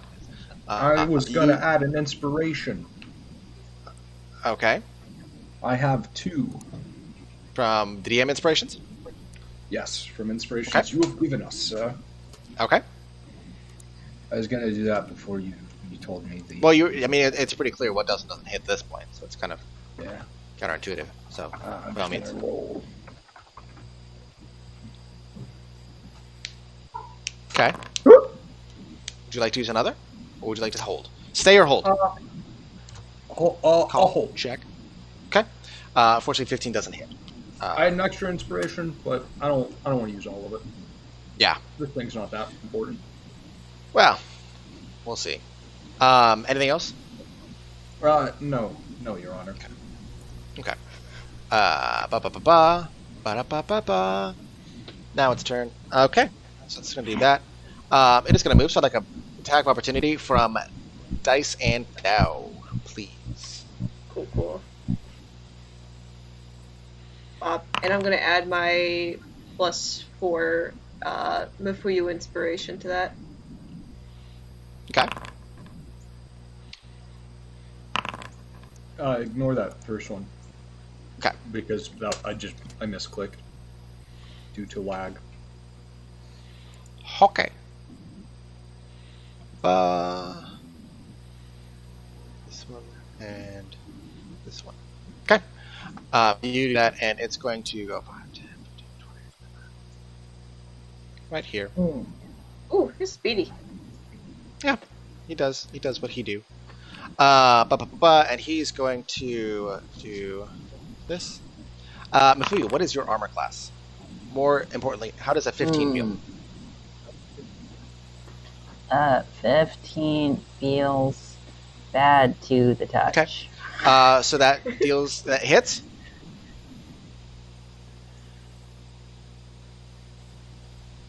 Yes? Yes. Okay. This thing lunges for you, and you're like moved towards the start, trying to make sure everything's okay, as this thing comes out of nowhere. And it's going to pounce, dealing initial 20 slashing damage. And I would just love to have you make a strength saving throw. Ouch. Oh my gosh. Yeah, that hasn't hit this whole time, but when it hits. 16 does save. Actually, does it save? It does. Barely saves. Barely saves. Good for you, but it's not done. It's also going to make a bite attack. That insult to injury. That's a 26 to hit. I'm going to go out on a limb and say that probably does hit. Yeah. Yeah. That's an additional 20 piercing damage as it reaches, it bats at you with a claw and then just jumps forward and just like bites into your shoulder, trying to like rip you off of your legs, preparing to pull you wherever it wants you. So you weren't prone, but you got touched aggressively. Ouch. It's a pinch, small pinch that occurred there. And it's going to move actually to this side at this point because of its current positioning. Staying in engagement with you. That's going to be its turn. That brings it to this turn. He's going to bring this guy into play for the first time. Oh. You watch Mafuyu as Artemis sees this happening and hops in, and he's going to make an attack. Oh, what which a does lad. hit. What a lad. What a lad. You watch as Artemis finally, having an opportunity to fight, jumps in, like draws his rapier and just stabs it right in the haunch. Just jumping in the fight at this point, trying to help with whatever he can. It's not quite enough to do that much to it. It looks pretty rough off, but that brings it to Giger. What would you like to do? Giger, let's see here. Can I move down to like here? Sure. And then Eldritch Blast. Is that possible? Yeah. Well, then that's what Go I'm for gonna it. do. That's Do it. The only thing stopping you at this point is yourself. I mean, also the fact that I don't have my spellbook pulled up right off the bat there. Well, yeah, that would do it. You prepare the spell and cast it, and watch as it goes like right over the top of it, as it's just getting down low again to prepare to attack either Mafuyu or Artemis, whatever comes closest at this point. Anything else? Oh, also, I don't know if we made that clear. I'm out. I'm like. Oh, you're down. Unconscious. Oh. Yeah. I'm Oh. squished. Yeah, well, that means he's going to be even more aggressive, Artemis is. Yeah. He's a hard-hitting pizza. So yeah, Mafuyu is down and unconscious. Giger can see that, yes. Oh, yeah. He will shout up to Dice and Dow, "The Fuyu is down." That brings it to Mafuyu's turn. So you need a death save. Okay. Good to know. This hasn't been dealt with in the stream yet, so I will address this right now. My players do not get to know the results of their death saves to ensure that they respond in a realistic fashion. No matter what happens, they don't know if they're dead or alive. So, yeah. You have rolled a death save. And that brings it to... Dice, what would you like to do? Okay. Well, I'm getting the panic sweats. Let's see. The regular occurrence in D&D for me. Okay. So I can't see the. Oh, there it is. Why did it? Okay. It has half cover at this point. Well, it's because it's behind a wall. Word. Rude walls yet again. It's almost like your house is in the way. Okay. So Dice is got enough movement to get right up next to our Lady of Dance, Mafuyu, and is going to. We are going to heal her with a Cure Wounds for. Okay. We're gonna do a second level. I don't know why it says I'm missing a third level. Anyways, at second level. So I've got one of my cleric abilities. Or one of my any creature that's down to 0. I just use the max amount of dice. So that'd be Circle of Mortality. Okay. So let's see. Cure Wounds is a 2d8, I believe. Giger loves that trick. 2d8, and then plus my spellcasting, so that's 16. Using 16 plus your spellcasting modifier. I think yours is coming from wisdom. Yep. So, So 19. 19. If you're on the ground and feel life flood back into you as Dice casts this God. healing spell. Bless. Anything else in your turn? Let's see. I don't think I can really do anything for. I think that's all I've got. So yeah. I think that'll. Go ahead. Don't say it like that. Yeah.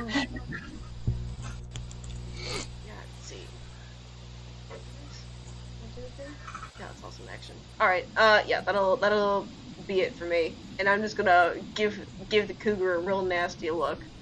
Yeah, it's so intimidated. Wait, so can I? You can tell. Can I pull myself in front of Mafuyu? Like, can I get her behind me in No. front of the cougar? No? No. Okay. You could use But- half your movement to drag them, technically, but you used all your movement to get here, so absolutely not. Okay. All right, Don't then worry. that'll be it for me.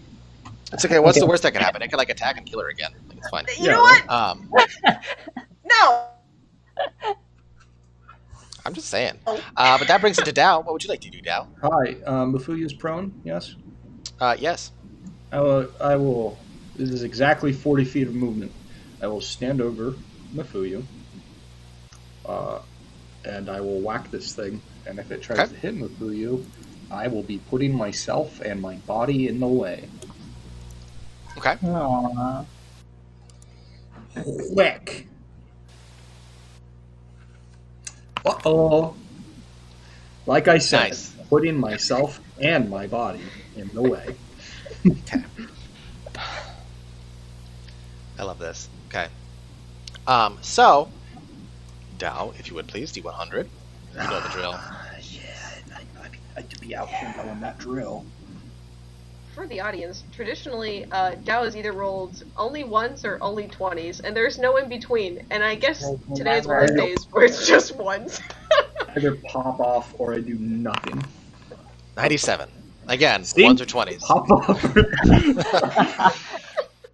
off. So with a 97, you go to strike this thing and watch as it just dodges and like hits your sword and just knocks out of the way before you can attack it.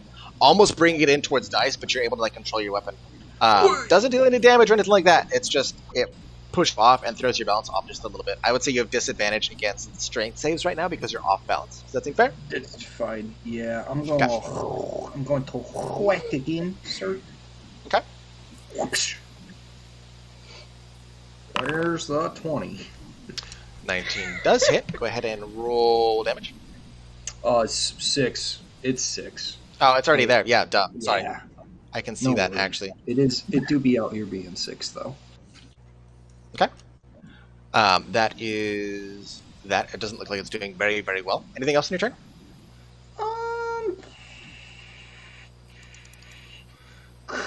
You're breaking up? No. That'll be all. Okay. Breaking up, I see. Brings it back to it. Yeah, it's not doing very well.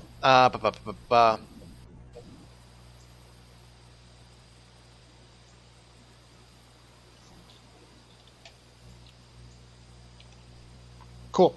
Sorry, deciding things. It is going to make 2 attacks.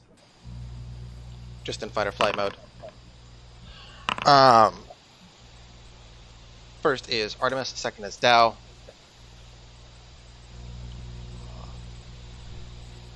If I do this, it should do that. Nice. Okay. Dao, I'm assuming an 18 doesn't hit. An 18 will hit me. Will hit you. Who's putting down templates on the ground? Putting on what? That was me. Sorry, I was an accident. Knock that off. No, an 11 doesn't hit. I'm assuming Dao. Oh, an 11? That will not hit me. Okay. And I You scoff watch. at it. You scoff at it? Well, you scoff at it as you watch as it does hit Artemis for 14 damage. Just slashing along its face, leaving like this hefty mark right on its face. Well, his face. It's not an it, but everything in You it. all right, Technically. Artemis? Artemis does not respond yet. He's not unconscious, but it doesn't look like he liked it very much. I will say that. And it's gonna just get down as low to the ground as it can and just growl at you all I'm gonna. in very much a defensive mode at this point. Next turn, this Yeah. thing's got to watch out. That's all. Oh, yeah? That's all I'm saying. That's all you're gonna say? Has it offended you by its growling? Yeah, it growling is honest, and thinking an 11 would hit me is honestly like just Offensive. unfathomable. I get it, honestly. I would be offended too if I was you. So it should watch out. Artemis grasps his face and goes to like swipe at it while still holding his face, which you can tell is injured. Doesn't hit, unfortunately, because I can only roll either really good or really bad for the norm. Artemis, It's like back threes up. or I'll nothing. cover you. Artemis says, "I can't back up. I'll take an attack of opportunity." That's me covering you. Notice how we're adjacent. Oh, you can do that, can't you? I sure would love to. Well, he's going to trust you then. Remind me of the feat that's doing that. Is that Sentinel? No, I think we've just been letting me do that. I don't I think think it's just- that's a thing. I don't think that's a thing that you just get to do. I think it was only because they were within 5 feet of me. Well, it's going to depend on your fighting style and what's going to be doing that, because you can't take an attack of opportunity for someone. I think I might have let you do it once or twice thematically. Well, but, then I won't tell Artemis to do that. Actually, Okay. actually, You sure? Are you sure you're not going to tell him to do that? Because like you can tell him to do that if you want to, and he'll trust you 100%. Because you're like his party member. Yeah, which is why I'm not gonna lie to him. Okay. We're gonna rewind time. It's gonna wreck time. Time That's a rewinds. He doesn't do that. He still misses, unfortunately, because like, what do you do? Why? I mean, well, yeah. But that brings it to Giger. What would you like to do? All right, Giger is going to continue moving forward here, so I think he is going to do another. Well, there he is. Let's see here. Let's do another 5, 10, 15, 20, 25. Cool. And then we're going to do another Eldritch Blast. Yeah, go ahead and roll a damage. Roll an attack. Oh, damn. Not quite enough, unfortunately.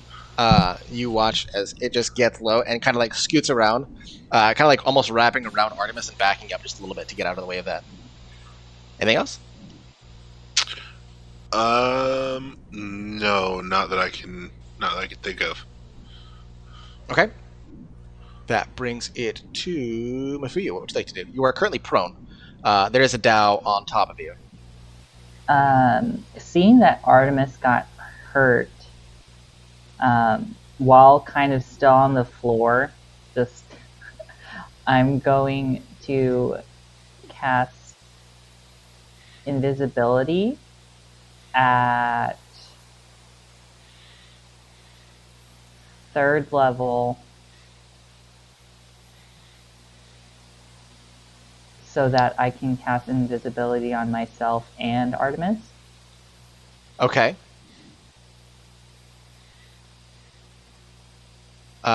Interesting. So you're casting invisibility on the both of you. Yes. And it has to be 3rd level or higher. Okay. So yeah, you cast a spell, and you and Artemis both fade out of existence. You watch as Artemis gets hit and just disappears. That was enough to kill him. He's just gone from now on. But no, you watch as Mafuyu casts a spell, and Artemis disappears, as does Mafuyu. Anything else? No, I'm good. Okay. That brings it to Dice. What would you like to do? Who goes right after me? Dow. Dow does. It's your boy. It's your boy. You said you got something big planned? I have a thing planned. Okay, word. So Dice, I have not used this before, so this would be fun. Dice is going to use their channel divinity, Path to the Grave. So, let's see. I guess I can roll this on the table. Yeah. So I'm going to choose the cougar, and it is the next attack that hits it. Well, it'll be vulnerable to that attack. That attack's damage. And then the curse will end. Okay. Yeah. It- You do that. You call upon the lady to inflict this curse upon Fluffy, this creature. When dice cast this, it's the same kind of like moonlight and glowing, and some of the lady's hair kind of invisibly comes down and like wraps itself around the cougar's appendages and kind of fights at it. Okay. Anything else on your turn? That'll be it. Okay. You all watch as this. Okay. What? Wait. Sorry. I'm going to move. Where's Dow? I don't see him on the board. He's under. Well, he's over. He's under Mafuyu. Dice, Okay. but he's over Technically. Dice. Mafuyu. Okay. I'm going to use my. Can I get around the cougar on the left side of it? No. No. Okay. No. It's Okay. using those squares for itself. Okay. It's kind I of can get selfish, I know, around. Yeah, I can get on the right side. Yeah. but, depending on the arc you take. Yep. Okay. So I'm just gonna go 5, 10, 30. All right. So if I go directly, like this way, and then down here, and then to that should be all 30. And then I'll be directly behind it, and then I will end my turn. Okay. Kind You'll sir. watch as this. You'll watch as this spell kind of like takes place and like wraps itself around the creature, and then Dow, I believe it's your turn, and you have a thing that you want to do. Well, I had a thing, but now I'm going to change my thing because I like this. better. Okay. I'm just going to whack it. I was gonna telekinesis, throw it up in the air, but I think I'll just do more damage by hitting it now that I am flanking with dice. I don't know. Ground damage does do a lot. But Ground yeah, damage go ahead should be and. doing a lot, but I do like It- having advantages. This is true. That's number. Hold on, Your Honor. Hold on, Your Honor. Hold on. Yeah, that one's not gonna hit. That's fine. That's not going to hit, unfortunately. Uh, Yeah. But you second. have 2 attacks. I do. Like, that's dude, the thing. I got like 2 attacks. Hold on. Come on. Okay. Come on. There That it hits. is. And it is And- vulnerable to that kind of damage, yes. So it'll take what? Double? Yeah. So For a it total takes of 22 damage. 22. 22 damage. And I And- think. Yeah. Check my commands here. Half. Double. Nice. So how would you like to end this creature? Seeing that Dice has weakened it, I think there's a moment where Dow closes his eyes and he just feels the beast's hot breath against him and lets go 2 slashes that form an X on its forehead. And then the empowerment from Dice's spell makes that X glow red in a bright flash. As when the flash fades, the creature is lying still on the ground. Yeah, you all watch as it's almost like I can imagine it's kind of like Demon Slayer style because Yeah. Demon Slayer's dope. You just unleash 2 slashes, and when the smoke clears from the battle and the light from these slashes fade, the creature is lying dead at your feet. Dow's eyes still closed as he sheathes his sword at his hip. The dust kind of settles, and Artemis like pulls his hand away from his face, and he's got like scratch marks from where this creature like hit him. He's invisible still. You can't see him. He doesn't fucking do anything. Pardon me. He doesn't do anything. He's just invisible. But the smoke clears. Mafuyu, you can keep that spell up actually technically as long as you like. I think it lasts up to 10 minutes. Yes. But with that, I will kind of drop it. Okay. Or I will drop it, not kind of. I was gonna say, so you watch as like part of Artemis pops up, like maybe like this half, and then like there's parts of him that don't. No, you watch as Artemis fades into existence, and he's got this massive scratch mark that's like it's still bleeding and fresh, but he's like tending to it. And he says, "Is it over?" He looks down. He says, "It's done." He kind of like takes a breath, and kind of looks to you and says, "What was that thing?" Oh, the cougar? It looks like a real beefy cougar. I don't know much else about it. Dice is gonna look over. Is it like changing form at all? Is it getting smaller, or is it just like No. quiet? It just stays the way it is. It doesn't change form or anything like that. It stays in this enhanced, like beefier form. Well, when I saw it, it was kind of a regular cougar, but some bits of it were getting bigger. Like its tubes got larger and its paws and whatnot, and then it was regular, and then it wasn't, and now it's all jacked and whatnot, and now it's jacked on the ground. So I suppose we don't got to worry much about it now. Is your face all right? Do you want me to do? I got spells. If you want me to do something about that, I am so sorry. And Dice kind of like goes up to kind of like try to touch his face. He kind of like holds his hand and says, "If you'd like to, you don't have to spend your spells on it. But it stings, but I'm sure it will heal in time. Worst case, I'm sure to leave a scar, but so just the way of things." Yeah, don't you worry about it. Dice is gonna heal him with a healing word. Okay. Dice just kind of like awkwardly grabs at his face. Grabs hold. Grabs hold. Wait, do I have healing word? That's a lie. Sure I don't hope so. have healing word. I will hit him for a cure wounds at first level though. At first level? Yeah. Okay. Yeah, little 5 healing. You can tell that he's still injured, but it takes the edge off. And I will apply that to his token there.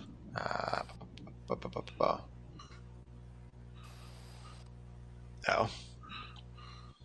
That's funny. Let me add his doohicker in here. Sorry, I'm working through too many windows at once. Beautiful. Never enough windows. There's never enough windows, honestly. With All what I windows do. all day. Never enough. All windows. All day. You see him kind of like take a moment and like make sure that he's okay. He says, "Thank you, Dice. I appreciate the effort. You know, spells don't come easy." Kind of looks around. He says, "Well, I suppose there's any point in trying to secure any kind of artifact from it, because we'll be on our way shortly, but unless anyone else has any other business here, unless Dice, if you still had business, I understand, but I suppose we should be on our way." I was just wrapping up when the critter came up to me. Dow, do you mind come with me for a moment? And I don't know, maybe something nearby is what caused it to get all morphed and whatnot. I ain't too good at looking for things sometimes, so if you could, and then Dice will try leading Dow to where they saw it initially. Yeah, I'll give it a look, and Dow will blindfold himself. Okay. You Is that a thing you're gonna do often? Dow, I don't What think are I you quite talking understand. about? I've always done this. The blindfold? I feel like that's a recent endeavor. I'm connecting to more ethereal, magical things. I thought you of all people would appreciate that. Well, when you put it like that, I Ooh. do. I do indeed. I can understand that. Never mind. And I'll do a perception. Yeah, so Dice Perception. is gonna look for any sort of like, I guess, plants that could have eaten, spells that could have set off, any remnants of like a person that might have cast it on them. So Dice, you're making a perception check as well? Yep. Okay, let's take a look at that and have you roll a perception if you would, please. Okay. I do see yours as well, Dow. Cool. Um, Yeah, Because yours grants you blind sight, right? Yes, yep.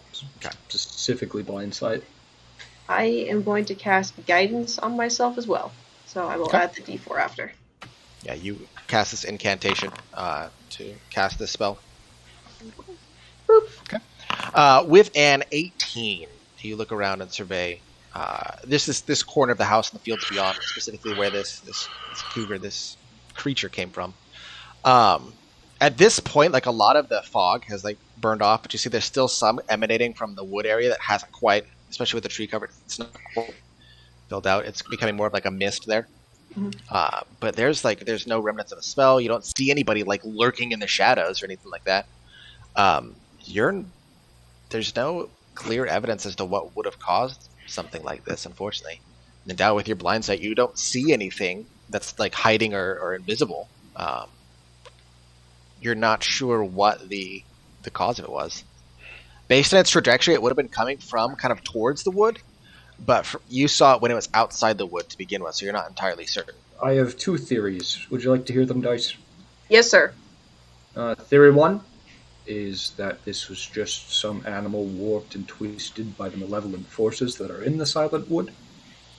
Theory 2 is that someone knew we'd be here, sent this to us, and watched the fight to gauge our abilities. We must be ever vigilant whenever we even come close to the edge of this forest. Something tells me that as soon as we step in, we will be heavily scrutinized. Scried upon, if you will. Well, I suppose both of them could be right. The forest is already spooky as is. I mean, who do you think would have been looking for us? I do not know. Maybe someone's hiding something in this forest, or maybe it's just someone whose interest we've caught. Could also be nothing. Could just be an animal. Could just be a crazy animal. Who knows? I suppose. But we should plan for the crazy evil, maybe wizard or druid or whatever it is watching us. And Dal will be nodding, like, yeah, plan for that. I gotta wonder what happened to the missing folk if things are getting morphed like that. I suppose they don't gotta be connected, but I don't think I'd want to get stretched. They entirely could be, and if we see more beasts like this, we should be cautious to look for signs of those people that are missing. Who knows? This might have been one of them. Probably not, though. Yeah, you're putting sad thoughts in my brain. All right, we'll keep a lookout. I suggest to be entirely sure, we vivisect the beast and search its innards to make sure that it didn't eat anybody. What? Cut it open. Oh. Well, I mean that's easy. I'm sure the captain will have a field day. I'm sure he would. Actually, on that note, as they're speaking, Giger in the background has already walked over and begun cutting the head off of the beast. Oh my gosh. He was not part of that conversation, but that was his plan. And then Mafuyu's throwing up behind the rock. Yeah, Dal, maybe we should be warning Mafuyu. Lord, Giger! Captain, I'm in full You have to support warn of what her you're before doing. these things happen. Now, Captain, start at the sternum and work your way down to the navel. Now, I have disemboweled many beings, including this one. You do not need to give me instruction on how to do so again. Understood, Captain. We just want to see the contents of its stomach. Happily. Dice is gonna get over to Mafuyu and pat her back. Dal will be pointing at places that Giger's already cutting. Like, yeah, that's a good, doctor. Meanwhile, like Artemis and like his people are just like watching you guys just. Artemis just kind of like, yeah. oh, You take the time. It takes a couple minutes to get the head out. It's a very large head. At one point, Giger is going to look up at Artemis with the head in hand and sword in the other and look up. It is, of course, important to make sure they are fully dead. Sometimes things come back. And then just kind of continue. While this may seem gruesome, Artemis, this is necessary to make sure that none of your previous party members or none of the people from the crossroads have ended up in this creature's belly. Do as you will. I believe I'll return to the cart.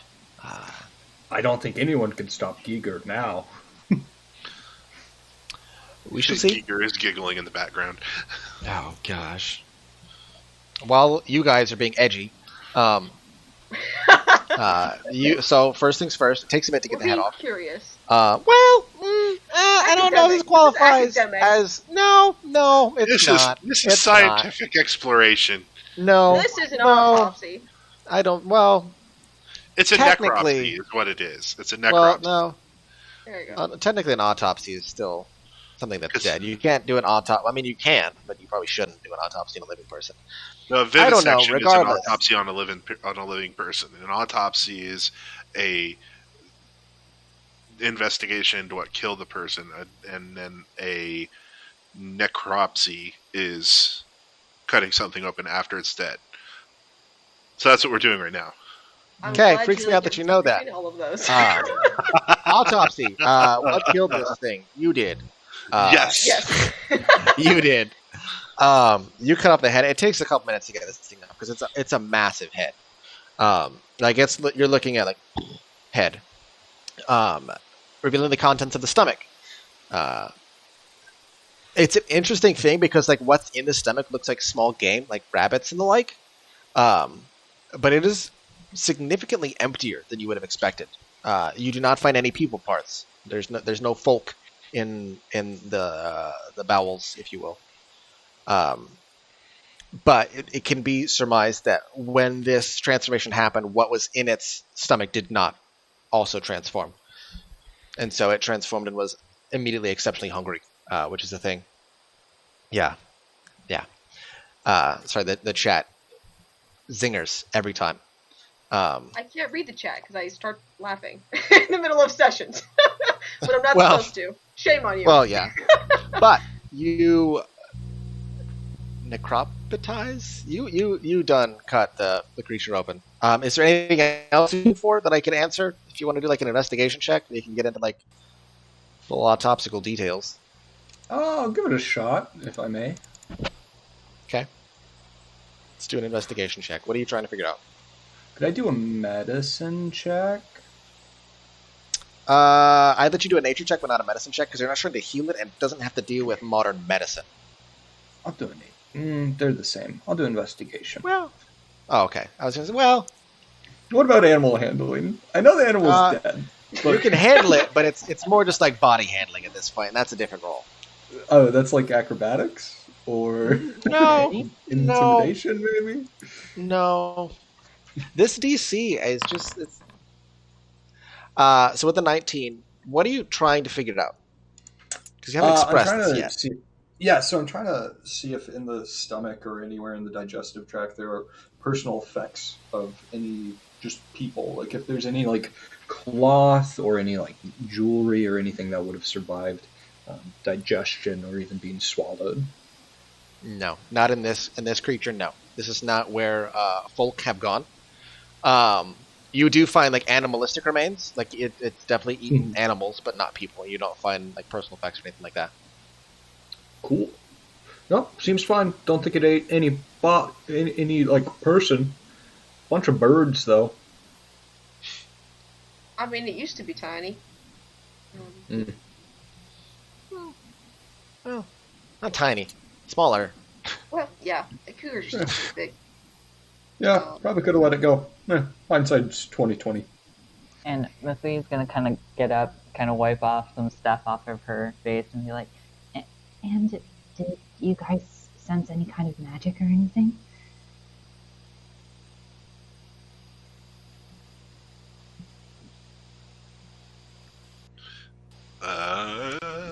know what? I'm trying to check and see. I don't know if Giger has.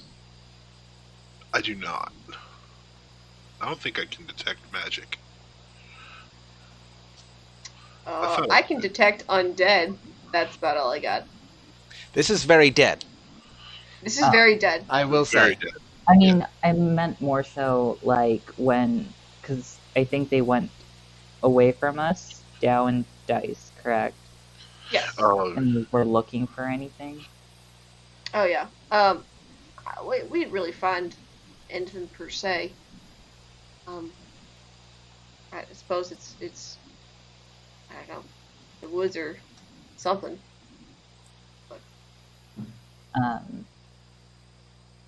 Mutsu's gonna kind of get down on one knee and get somewhat close to the remnants and cast Detect Magic.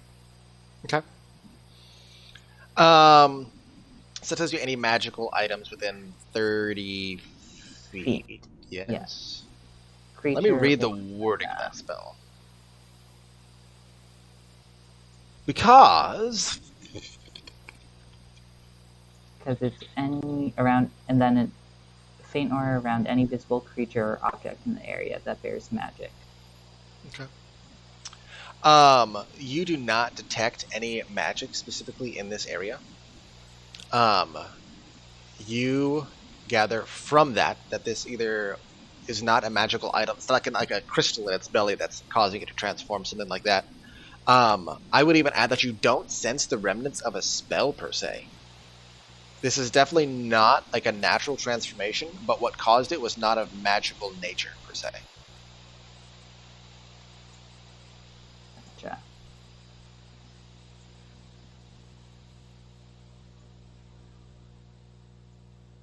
Okay. Good question, so though. I don't think I'm sensing anything. Dice just kind of like furrows their brows and just like, must be something funky in the water then. Starts walking towards the cart. I mean, we could always bring the carcass if we wanted to make some furs, or maybe someone in town could use the meat for something. What's left of the meat? And I'll look at just the mess geekers laid out across the grass.